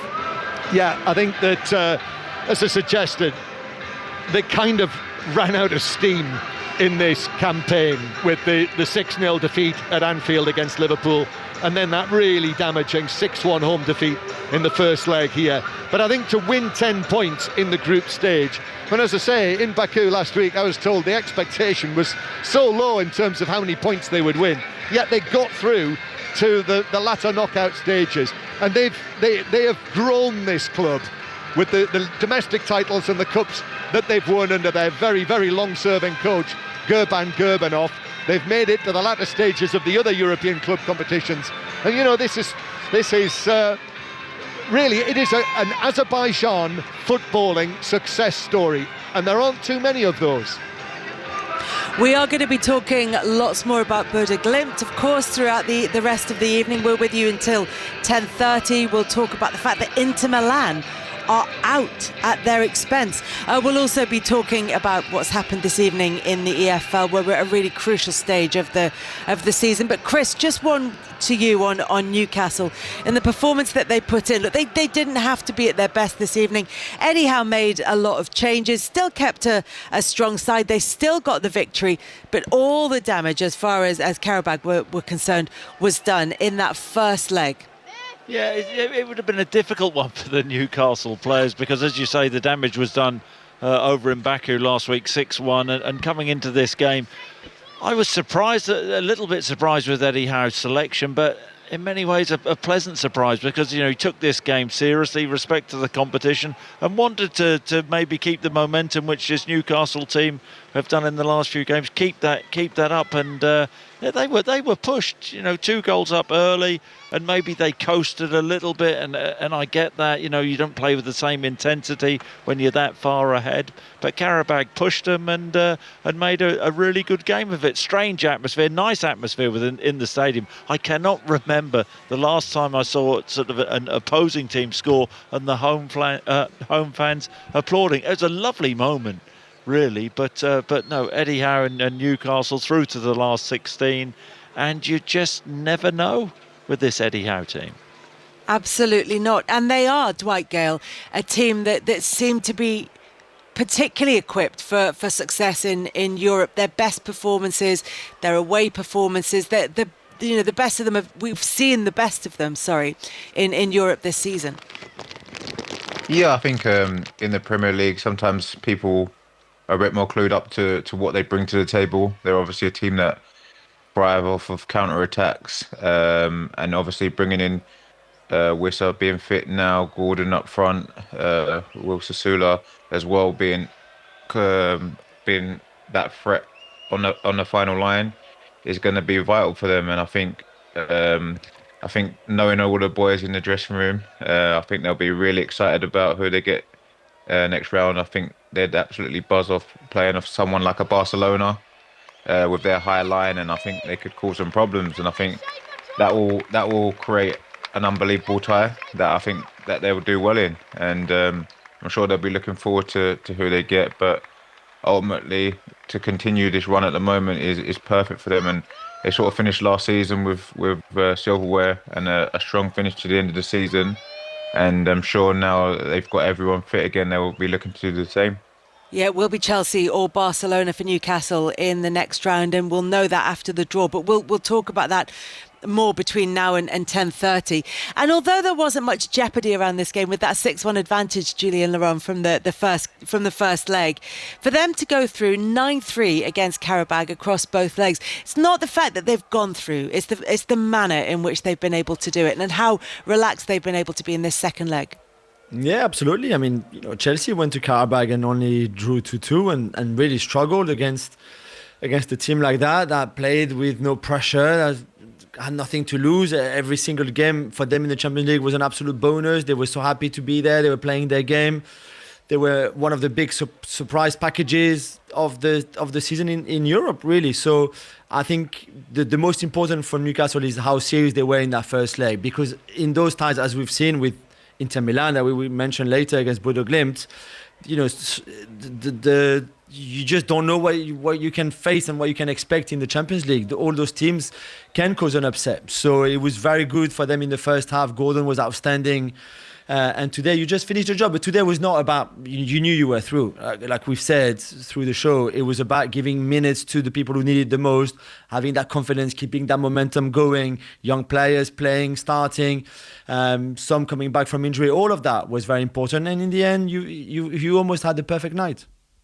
So Qarabağ were one of the surprise performers in the Champions League this season, but that title surely now goes to Bodo Glimt, who have beaten Inter Milan over 2 legs. They've gone through 5-2 on aggregate. We, of course, will talk about them between now and 10:30. We'll also talk a little bit more about Newcastle and put that into the context of what it means for them this season, what it means in terms of the success and the progression under Eddie Howe, and we'll talk about what possibly lies in wait for them in the next round. And we'll round up everything that happened in the Championship, all the big stories from there, after the BBC News from Dan Maudsley.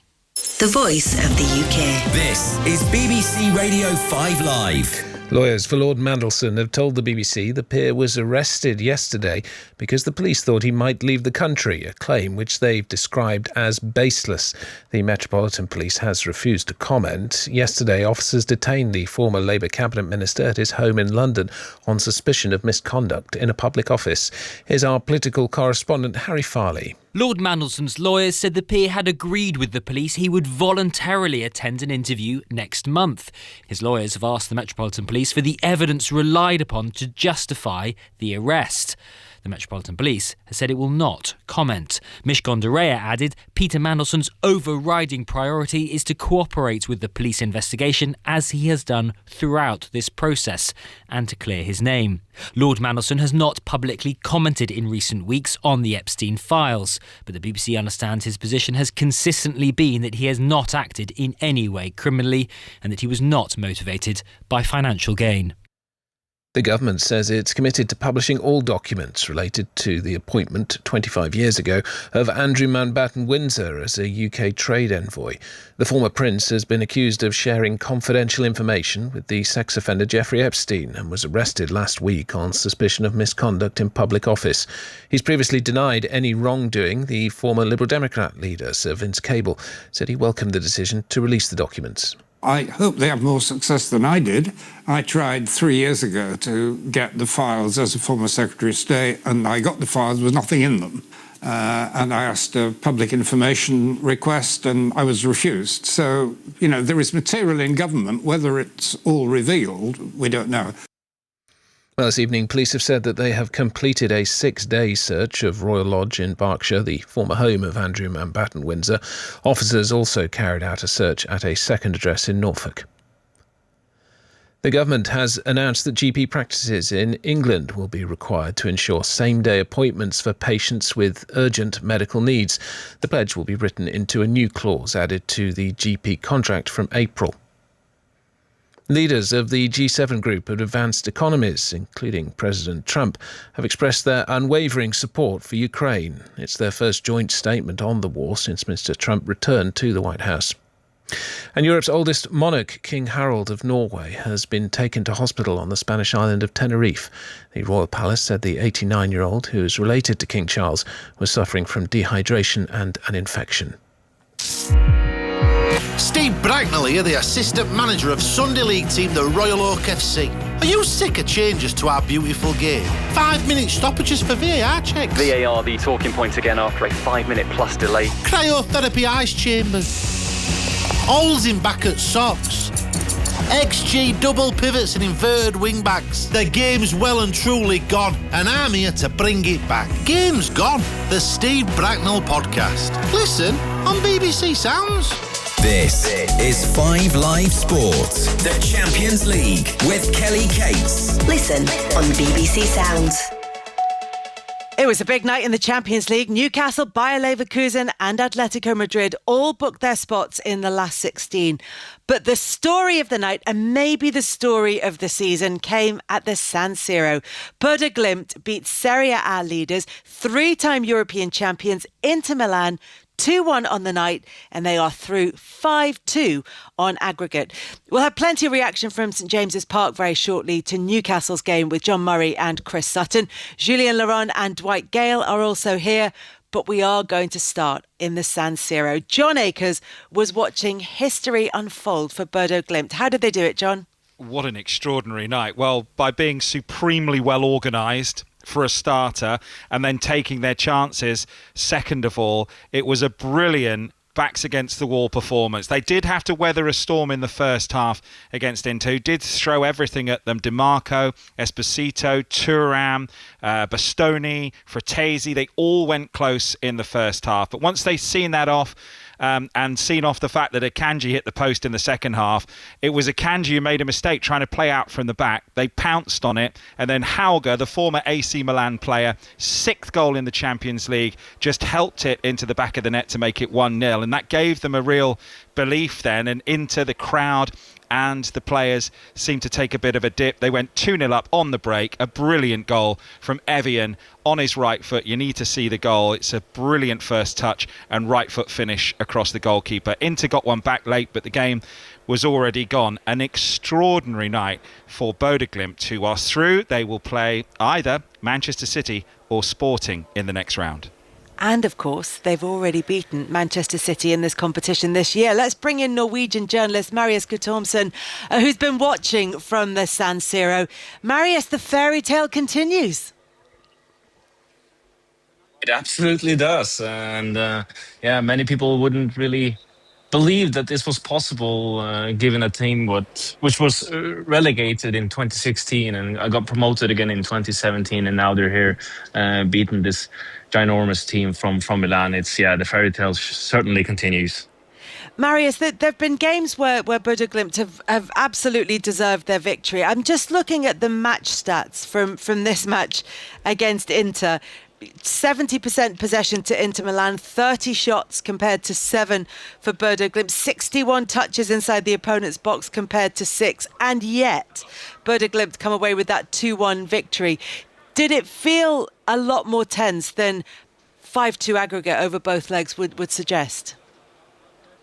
Oh yeah, absolutely. Especially in this second game here, it was a back against the wall game for quite some time. It seemed like they got pretty much taken by the occasion in the first half and in the start of the second half, and then this 1-0 goal just released something in the players. They started to believe. They started to take more risk, and they started to put on a roulette here and there and just show confidence. And I think that was pretty much the thing that carried them all the way through. And when they scored the second goal, it was pretty much too far for Inter to get back to it, and too little time left. That confidence that they do play with is extraordinary, and that belief that they will go on and they will be able to score is extraordinary, particularly when they're up against Inter, who've made 2 finals in the last 3 years. They're 10 points clear in Serie A. For Bodø to have that self-belief is extraordinary.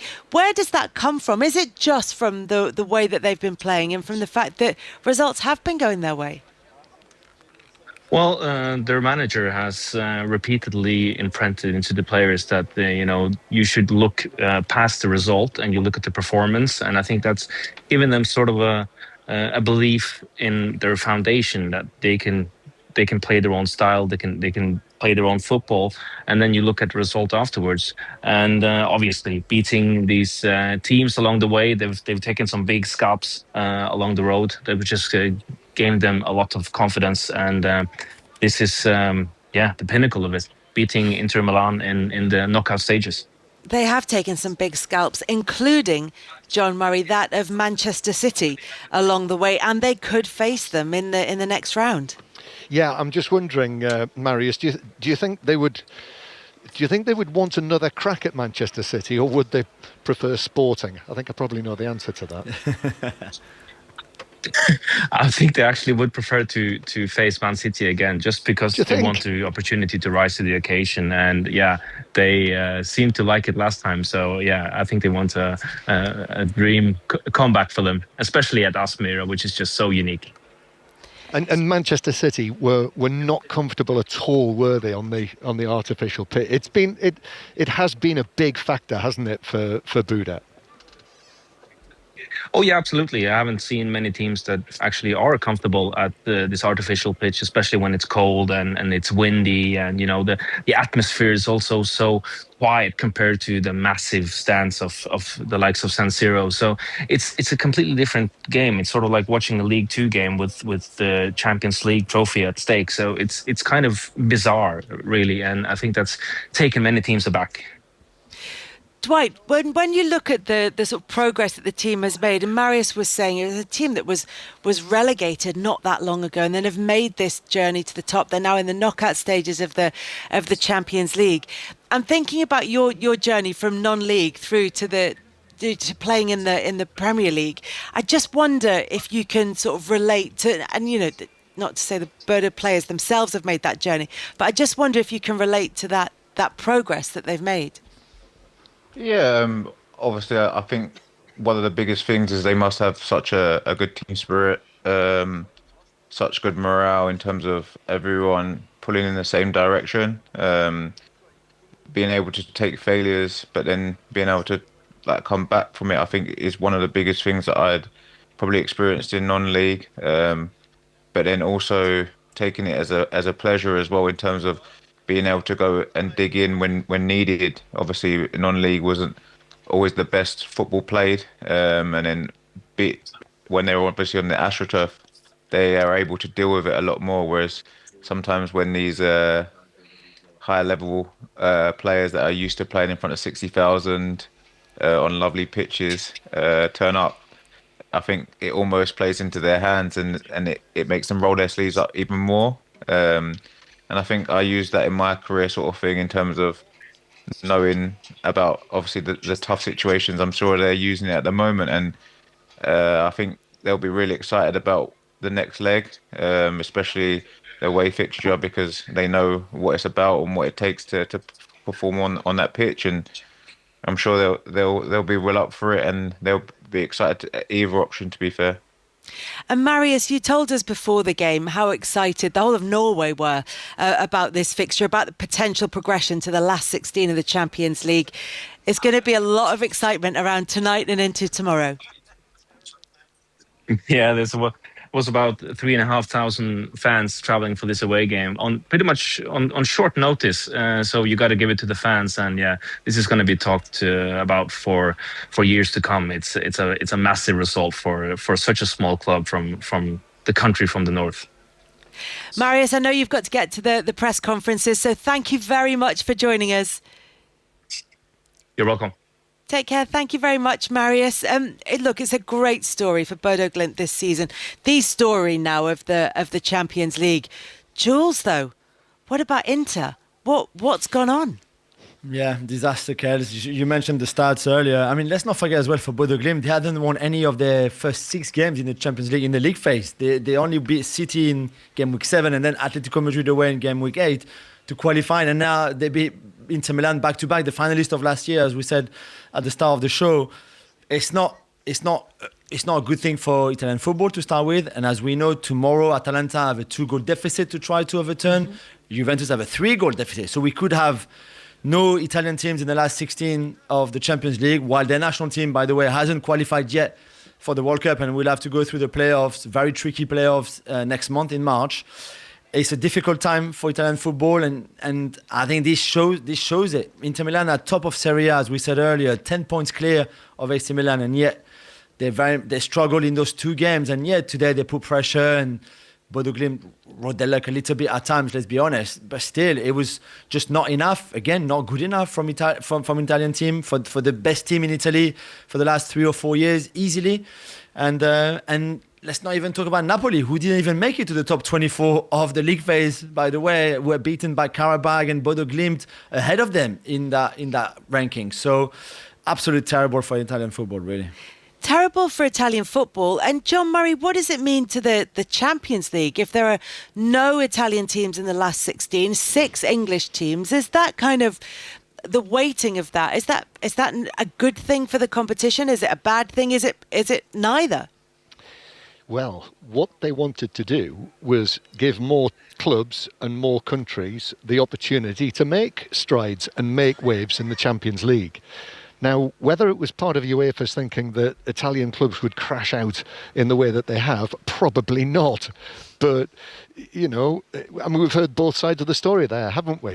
Italian clubs flop, but you have a brilliant story with Buda Glimt and, you know, the team we've watched tonight, Qarabağ, getting further in the competition than they ever have done before. So it's a bit of a yin and yang, isn't it? I think I've got to say, Kelly, I think it's such a brilliant story. You know, I do a lot of work in Scotland, and people, you know, up there are talking about, well, can Celtic and Rangers ever compete with the huge financial gulf which there is now at the top of European competitions? Bodo Glimt have proved that you absolutely can. So I think it's a sensational story. Do you know what, Chris? That's making me think. Making me wonder if there will be clubs who'll be looking at the Bodo Glimt setup, looking at the manager, looking at their culture coach, who we talked about pre-match, whose job is a morale booster, really, which is doing him a disservice. You can listen to that episode of EuroLeagues where Jules and the guys talk to him. But I wouldn't mind getting his number. Yeah, I mean, you could use him in any situation. But I just wonder if other clubs who come from leagues similar to the Norwegian league will be looking at that setup and thinking that they can learn from it. Absolutely, and you know, Box Clever, a great manager and a great organizer of a team. I mean, the amazing thing, John's talking about their home record, and he's right, and the advantage of having the plastic pitch, and I get all that, and you know, they're very good at that, but to actually go away and beat Atletico Madrid when they really needed to, and then to go away, you know, to Inter and beat them in their own backyard in the San Siro, that's absolutely sensational. And you read out the stats, and you know, maybe they rode their luck a little bit, but you know, they obviously have a structure and they defend well, and they have that threat on the counter. It can be done, and that's, you know, it's really important that a club like Bodo have actually reached the last 16. You see, I think clubs might look at that and think, oh, we'd like a bit of this. We'd like to do exactly what they have done. I think what they've got is unique. I don't think... So others can't do it then? No, I don't. I think specifically what they've got is something very, very special. They do, but look at Sporting. Sporting is another great story. Top 8 finish. Look at Club Brugge tonight. Okay, Atletico in the end were too strong over the two legs, but Club Brugge gave it a really good go. And it's a team that doesn't have that much money. A bit like Bodo Glimt. They have, in a way, for their domestic league, because the money they get from the Champions League domestically makes a difference, sure. But in Europe, didn't even win their domestic league, did they? No, you're right, they didn't. Union Saint-Gilloise did, yeah. But they're good. Yeah, neither did Bodo Glimt this year. No, true, you're right. Yeah, you're right. But the scouting is great. They spend their money wisely. The academy usually performs well, so they produce players who, okay, might not be all world class and all incredible and outstanding, blah, blah, but enough to play at this level. And those three teams, Sporting, Club Brugge and Bodo, probably more than Qarabağ, who are another different story. But the other three have similarities in their success this season, for example, that I think Italian clubs, especially, without going too much into detail, but academies right now in Italy are not producing enough, or certainly when they're producing good players, they're not being played in the first team. That's just not part of their culture. That's not what they do. That's the problem. The way they spend their money, Serie A was the second most spending league in Europe, behind the Premier League in the last transfer window. For what? Look at the Inter Milan squad and team today. It was just not what we used to from Italian clubs. For example, Juventus, the same. Atalanta, again, is a little bit different. But those issues, the success stories of those clubs and what makes them a bit special this season, Italian clubs don't have it anymore. I think there's going to be much more on that on Wednesday night as well in the Football Daily, and of course on the EuroLeagues podcast. I'll tell you another thing, Kelly, as well. Yes. We're talking about Italian clubs. Which Italian club would say, right, this manager is our man and he's going to be in charge for the next 10 years? Yeah, very true. Not many. No, but then also that's not often an indicator for success either, is sticking with a manager. No, it's not, but if you get the right man... Knudsen at Bodo Glimt has been there 10 years. Yeah. And look what he's built. Yeah. But as I say, there'll be a lot more said about the Italian clubs. As Wednesday night with Atalanta 2-0 down from the first leg against Borussia Dortmund, Juventus 5-2 down from the first leg against Galatasaray. And I know that you'll be picking up on Italian clubs in the Champions League and Euro Leagues as well. But we mentioned Qarabağ as one of those sides who've overperformed this season. It was a step too far against Newcastle, a 6-1 win in the first leg, and Newcastle United will play either Chelsea or Barcelona in the round of 16 after a 9-3 aggregate victory over Qarabağ. It was 4 goals for Anthony Gordon in the first leg in Azerbaijan. Eddie Howe's side followed it up with a 3-2 win at St James's Park tonight. Just to remind you, former Newcastle striker Dwight Gale is here, current French football journalist. I've just ended your career, Jules. Julien Laurent is still with us. John Murray and Chris Sutton are at St James's Park as well. John, this was always going to be Newcastle progressing to the last 16 of the Champions League, but how did they do it this evening? Yeah, well, it clearly wasn't a cliffhanger, but I would say this will be a tie that we won't forget, and it is history for Newcastle. First time in a Champions League knockout round of 16 tie. In the opening minutes, I thought it was going to be a case of think of a number, because Tonali and Joe Linton both scored within 2 minutes of each other in the first 6 minutes of the match. And, you know, it looked like we might have another rout on our hands. But Qarabağ did settle, and they did show some of those attacking skills that have got them this far. So Duran scored early in the second half to make it 2-1 on the night, and was applauded by many of the Newcastle fans. That was quite remarkable. And even though Botman headed Newcastle's third from a corner straight after that, they narrowed the deficit again, Qarabağ, when Tefaguliev scored to make it 3-2 on the night after Ramsdale saved a Jankovic penalty onto a post. So it was an entertaining night, even though the eventual outcome was never in doubt, which we knew at the outset. Chris, what did you make of the game? I enjoyed it. I did enjoy it. I mean, at the start, Newcastle going a couple of goals up, you're thinking, blimey, this is going to be a cricket score. It's going to be embarrassing for Qarabağ. But in fairness to Qarabağ, they stuck at it, and they actually played some good stuff, and they caused the Newcastle backline many problems. You know, the goal John described, really well taken goal. It'll be interesting to see whether Premier League clubs, you know, are having a look at Duran, who's had a really good Champions League. I think 5 goals in total. But yeah, Newcastle got the job done. It was a difficult one, because there's no doubt the players wouldn't have played with the same intensity, because they know the job's already done. So it was just about attitude and commitment and getting over the line. Eddie Howe went strong, and you know, another win for Newcastle on the home patch. And I think they can draw. Who do they draw next? Chelsea or Barcelona? Or Barcelona. And Newcastle would be at home first. And that's from 11 o'clock on Friday morning, by the way, UK time. That's when the draw will unfold in Nyon, and we'll find out you know, the lineup for the round of 16. But also there will then be a very clear path through quarter-final, semi-final, all the way to Budapest. And Dwight, it's just a sign of the progress that Newcastle United have made. It's a sign of the progress that they've made under Eddie Howe, that they are in the Champions League knockout stages for the first time in their history.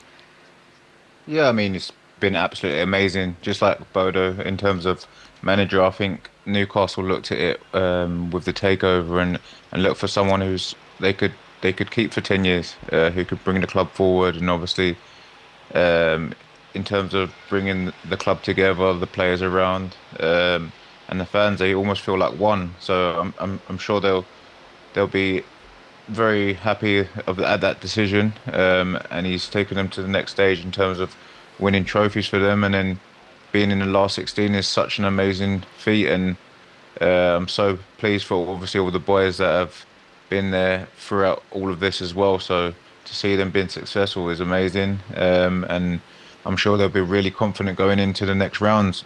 I think, like I said before, they've got a lot of players that they've come back from injury, and they look really strong now. So I think they'll be full of confidence going into the next round. Who do you think they would prefer if they had the choice, Chelsea or Barcelona? I think, knowing a lot of them, I think they'll want Barcelona, to be honest. Obviously, it's a lovely tie to think about, but then also I think that Barcelona will be less maybe equipped to the counter attacks, as well as obviously their high line. Obviously, we spoke about the players that Newcastle have got up front for them that are going to cause anyone problems, but I think especially with Barcelona's high line. So I think Eddie will be absolutely buzzing to get to grips with all of the tactical sides of it, and I'm sure he'll be coming up with a cunning plan to try and look after obviously the attacking threat that Barcelona will have as well. So I think that will be a tie that I'm sure the boys will be buzzing to get to grips with, really. It's a different ask, though, Chris, isn't it, for Newcastle to go from, a 9-3 aggregate win over Qarabağ to trying to get past Chelsea or Barcelona in the last 16? Yes, but I think that Newcastle on their day under Eddie Howe are capable of beating absolutely anyone. And, everybody talks about the strength of the Premier League and look, could Newcastle have performed better this season? Yeah, I think Eddie Howe is aware of that. But on any given day, when it does click, then, Newcastle are a massive threat. I think Barcelona beat them. Did they beat them here, John? First, I think first 2-1. 2-1. Yeah, in September, yeah. Maybe there'll be a bit of revenge in that, but no. The important thing was Newcastle getting here, and in the playoffs against Qarabağ, everybody fancied Newcastle over 2 legs, but they still have to go and be professional and get the job done. That they've got the job done, and if you're a Newcastle fan, I mean, exciting times to see your club in the last 16, and hoping that they can progress again. And there's no reason why not. I was just going to say on that Barcelona game, the first game of the league phase for Newcastle, they had more shots on target, higher expected goals than Barcelona, and yeah, they lost 2-1. Rashford scored a brace on that night, but it was a really good performance from Newcastle in that very tactical sense of not having much of the ball. I think 35% of the ball, but hitting them on the counter over the top every time. It would make a very interesting 2 legs for sure. John Murray, Chris Sutton, thank you very much. Been a pleasure listening to you from St James's Park. Thank you. Thank you, Kelly. Thank you very much, and thank you for all the elephant jokes, which you'll have to go back and listen to the coverage for if you want to hear all the way through the coverage of that game. Big game for that. So we know that Newcastle are going to play either Barcelona or Chelsea. Bodo Glimt will play either Manchester City or Sporting. Atletico Madrid will play either Liverpool or Tottenham. Bayer Leverkusen will play either Arsenal or Bayern Munich. And the draw for the last 16, as John Murray was just saying, takes place on Friday morning. And, Julien Laurent, before we even get to there, a huge night for Paris Saint-Germain, the defending champions, tomorrow night. Yeah, that's right, Kels. At the Parc des Princes against Monaco, they won 3-2 in the first leg. There won't be Ousmane Dembélé, who's still not fully fit after the injury that he picked up just before the first leg and had to come off after just 10 or 15 minutes in that first leg. So it'd be very, very interesting. But you think with that 1 goal advantage really going into this game at home, they should be able to see it and qualify, and then potentially face, well, not potentially, but face the other of Chelsea and Barcelona, because they're in the same side of the draw that with Newcastle. Jules, is this sort of not a slow progression, but a building progression through the season? Is that something that they do deliberately?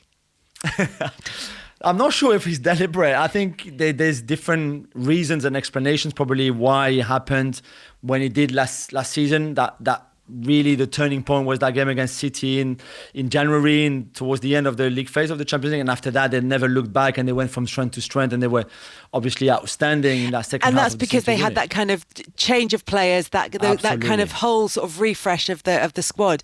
Because the reason I asked the question is because they've done it again this season.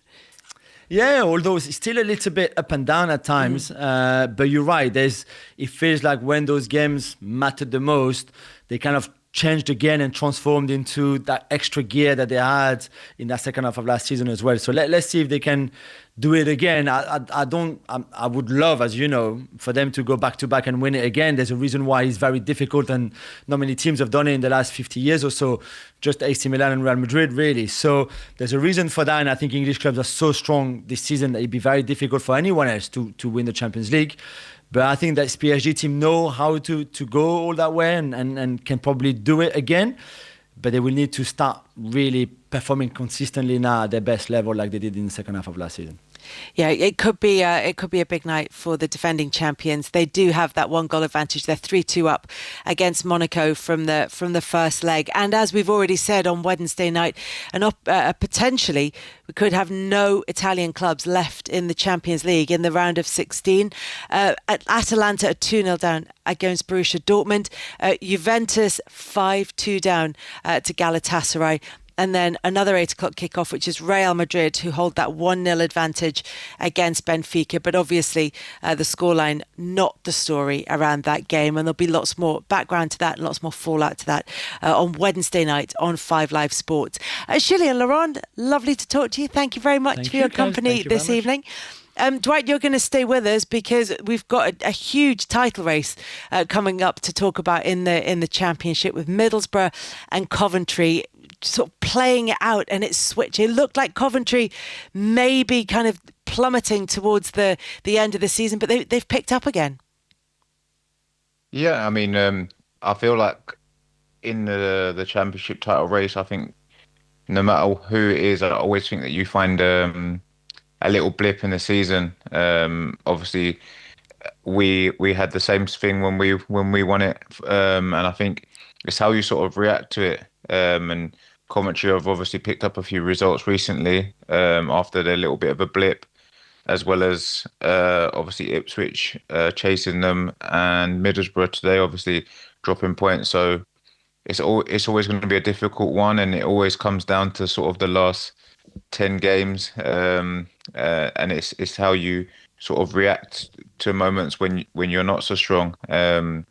And obviously Lampard, with so much experience, has probably been through that with his career. So he'll be no better to be obviously the person in the dressing room when they need some experience. And I hope they do it, because obviously it's nice to see another club doing well, sort of thing. And I hope they do it, to be honest. And Middlesbrough are going to have to react to a difficult situation because, as we were saying, they've missed the chance to go level on points with Coventry. Aaron Paul's been at Watford this evening and hosts our 72 Plus podcast. Aaron, first of all, though, Middlesbrough missing out on the chance to go top was a big story. But the glamour, and I obviously was at Watford where you were, but also was at Swansea for the game against Preston. Snoop Dogg was in the house. I promise you, Kelly, since he came in, one of my pals works inside Swansea City, and I've been asking her, when's he coming down? He was supposed to be there for the Wrexham game, and he turns up on a Tuesday night and he packs out the Liberty, the Swansea.com stadium. I mean, when was the last time that ground was absolutely rammed to the rafters? And you've seen the videos on there. He's a showman. He's out there singing the Swansea songs. He's giving it the big one, and we absolutely love to see it. But it's as you said earlier on in the programme, it's what you see now. You know, you've got a lot of people from the world of music, from sport, especially in America, who see the opportunity with the EFL football clubs, and it's kind of like the Reynolds-McElhenney effect, isn't it? Everyone's looking at it and going, yeah, they've had a bit of that, we're going to have some as well. And Snoop Dogg, although his investment isn't major, alongside Luka Modric as well, I believe, has gone in there and he's wowed the crowds. Yeah, and Martha Stewart. I will never forget Martha Stewart, because you always never forget Martha Stewart, Kelly, and obviously I'll always follow your lead. Snoop's the most unlikely of friends with Martha Stewart. Listen, you will be having proper football chat on the 72 Plus podcast, and of course you're going to be round the grounds in the Champions League and the Championship on tomorrow night's 5 Live Sport. Aaron, though, thank you very much for joining us. Thank you very much to Dwight Gale as well for being part of this. Tony Livesey is up next on 5 Live. Hello, Tony. That's me. Hello, Kelly. Of course, I'm old friends with Snoop from the Olympics in Paris at the skateboarding. Yes, I remember. Yeah, at one stage I did think he was stalking me in Paris, because every event I went to, Snoop was there. But I didn't have the same kind of vibe Snoop had. He was. I was the last presenter to be in his presence, but I managed to do it. Yeah, the only singer I'd ever been in the presence of before that was Leo Sayer, so that's going back a bit. Kelly, lovely to speak to you. I will speak to you anon. See you later. Take care. Bye-bye. Kelly Cates, the brilliant 5 Live Sports team there. Hello, everyone. It is Tuesday night here on 5 Live. Loads to get into on the programme. Thanks for being with us. Let's start with the 5 Live News and Sports, shall we? Just gone 10:30. the voice of the UK. This is BBC Radio 5 Live. The headlines tonight. Police this evening have said they have completed a 6-day search of Royal Lodge in Berkshire, the former home of Andrew Mountbatten Windsor. Officers also carried out a search at a second address in Norfolk. The government says it's committed to publishing all documents related to the appointment 25 years ago of Andrew Mountbatten Windsor as a UK trade envoy. Earlier, MPs approved a Lib Dem motion supported by the government to publish the files. Lawyers for Lord Mandelson have told the BBC that the peer was arrested yesterday on suspicion of misconduct in public office because the police thought he might leave the country, a claim which they've described as baseless. They said his priority now was to cooperate with the police and to clear his name. And Europe's oldest monarch, King Harold of Norway, has been taken to hospital on the Spanish island of Tenerife. The Royal Palace said the 89-year-old, who's related to King Charles, was suffering from dehydration and an infection. Those are the headlines tonight. Let's get the sports news now. Here's Shabnam. Good evening, Tony. Newcastle cruised into the last 16 of the Champions League for the first time after another victory against Qarabağ. Eddie Howe's side had already had one foot in the next round after a 6-1 win in Azerbaijan last week, and they sealed their spot by beating their opponents 3-2 in the second leg. They'll face either Barcelona or Chelsea in the knockouts. Norwegians Bodo Glimt produced one of the biggest upsets in Champions League history as they knocked out last year's finalists Inter Milan to reach the last 16 for the first time. Elsewhere, Atletico Madrid beat Club Brugge to set up a tie with either Liverpool or Spurs. Bayer Leverkusen are also through and will face Arsenal or Bayern Munich. In the Scottish Premiership, it finished goalless between Dundee United and Aberdeen. Middlesbrough could have gone level on points with Championship leaders Coventry, but they drew 1-1 against Leicester. Ipswich moved back up to third place with a 2-0 win at Watford. And England are through to the T20 World Cup semi-finals after a sensational century from Harry Brooks helped them to a 2-wicket victory over Pakistan in Pallekele. The England captain promoted himself to number 3 in the order after Phil Salt was dismissed first ball and made exactly 100 in a chase of 165. Good morning, everyone. It is 5 Live Breakfast. This morning we spoke to Fiona, who runs a shop in Tenby, about retailers locking chocolate in plastic boxes to stop them being stolen. We were losing, I think it was £200 to £300 a week. This is 5 Live Breakfast. Tomorrow, we're talking bins. We'll look at whether councils are on track to introduce weekly food waste collections by the start of April. Wake up with 5 Live Breakfast every morning from 6. Ask your smart speaker. Play BBC Radio 5 Live. Tony Livesey on BBC Radio 5 Live.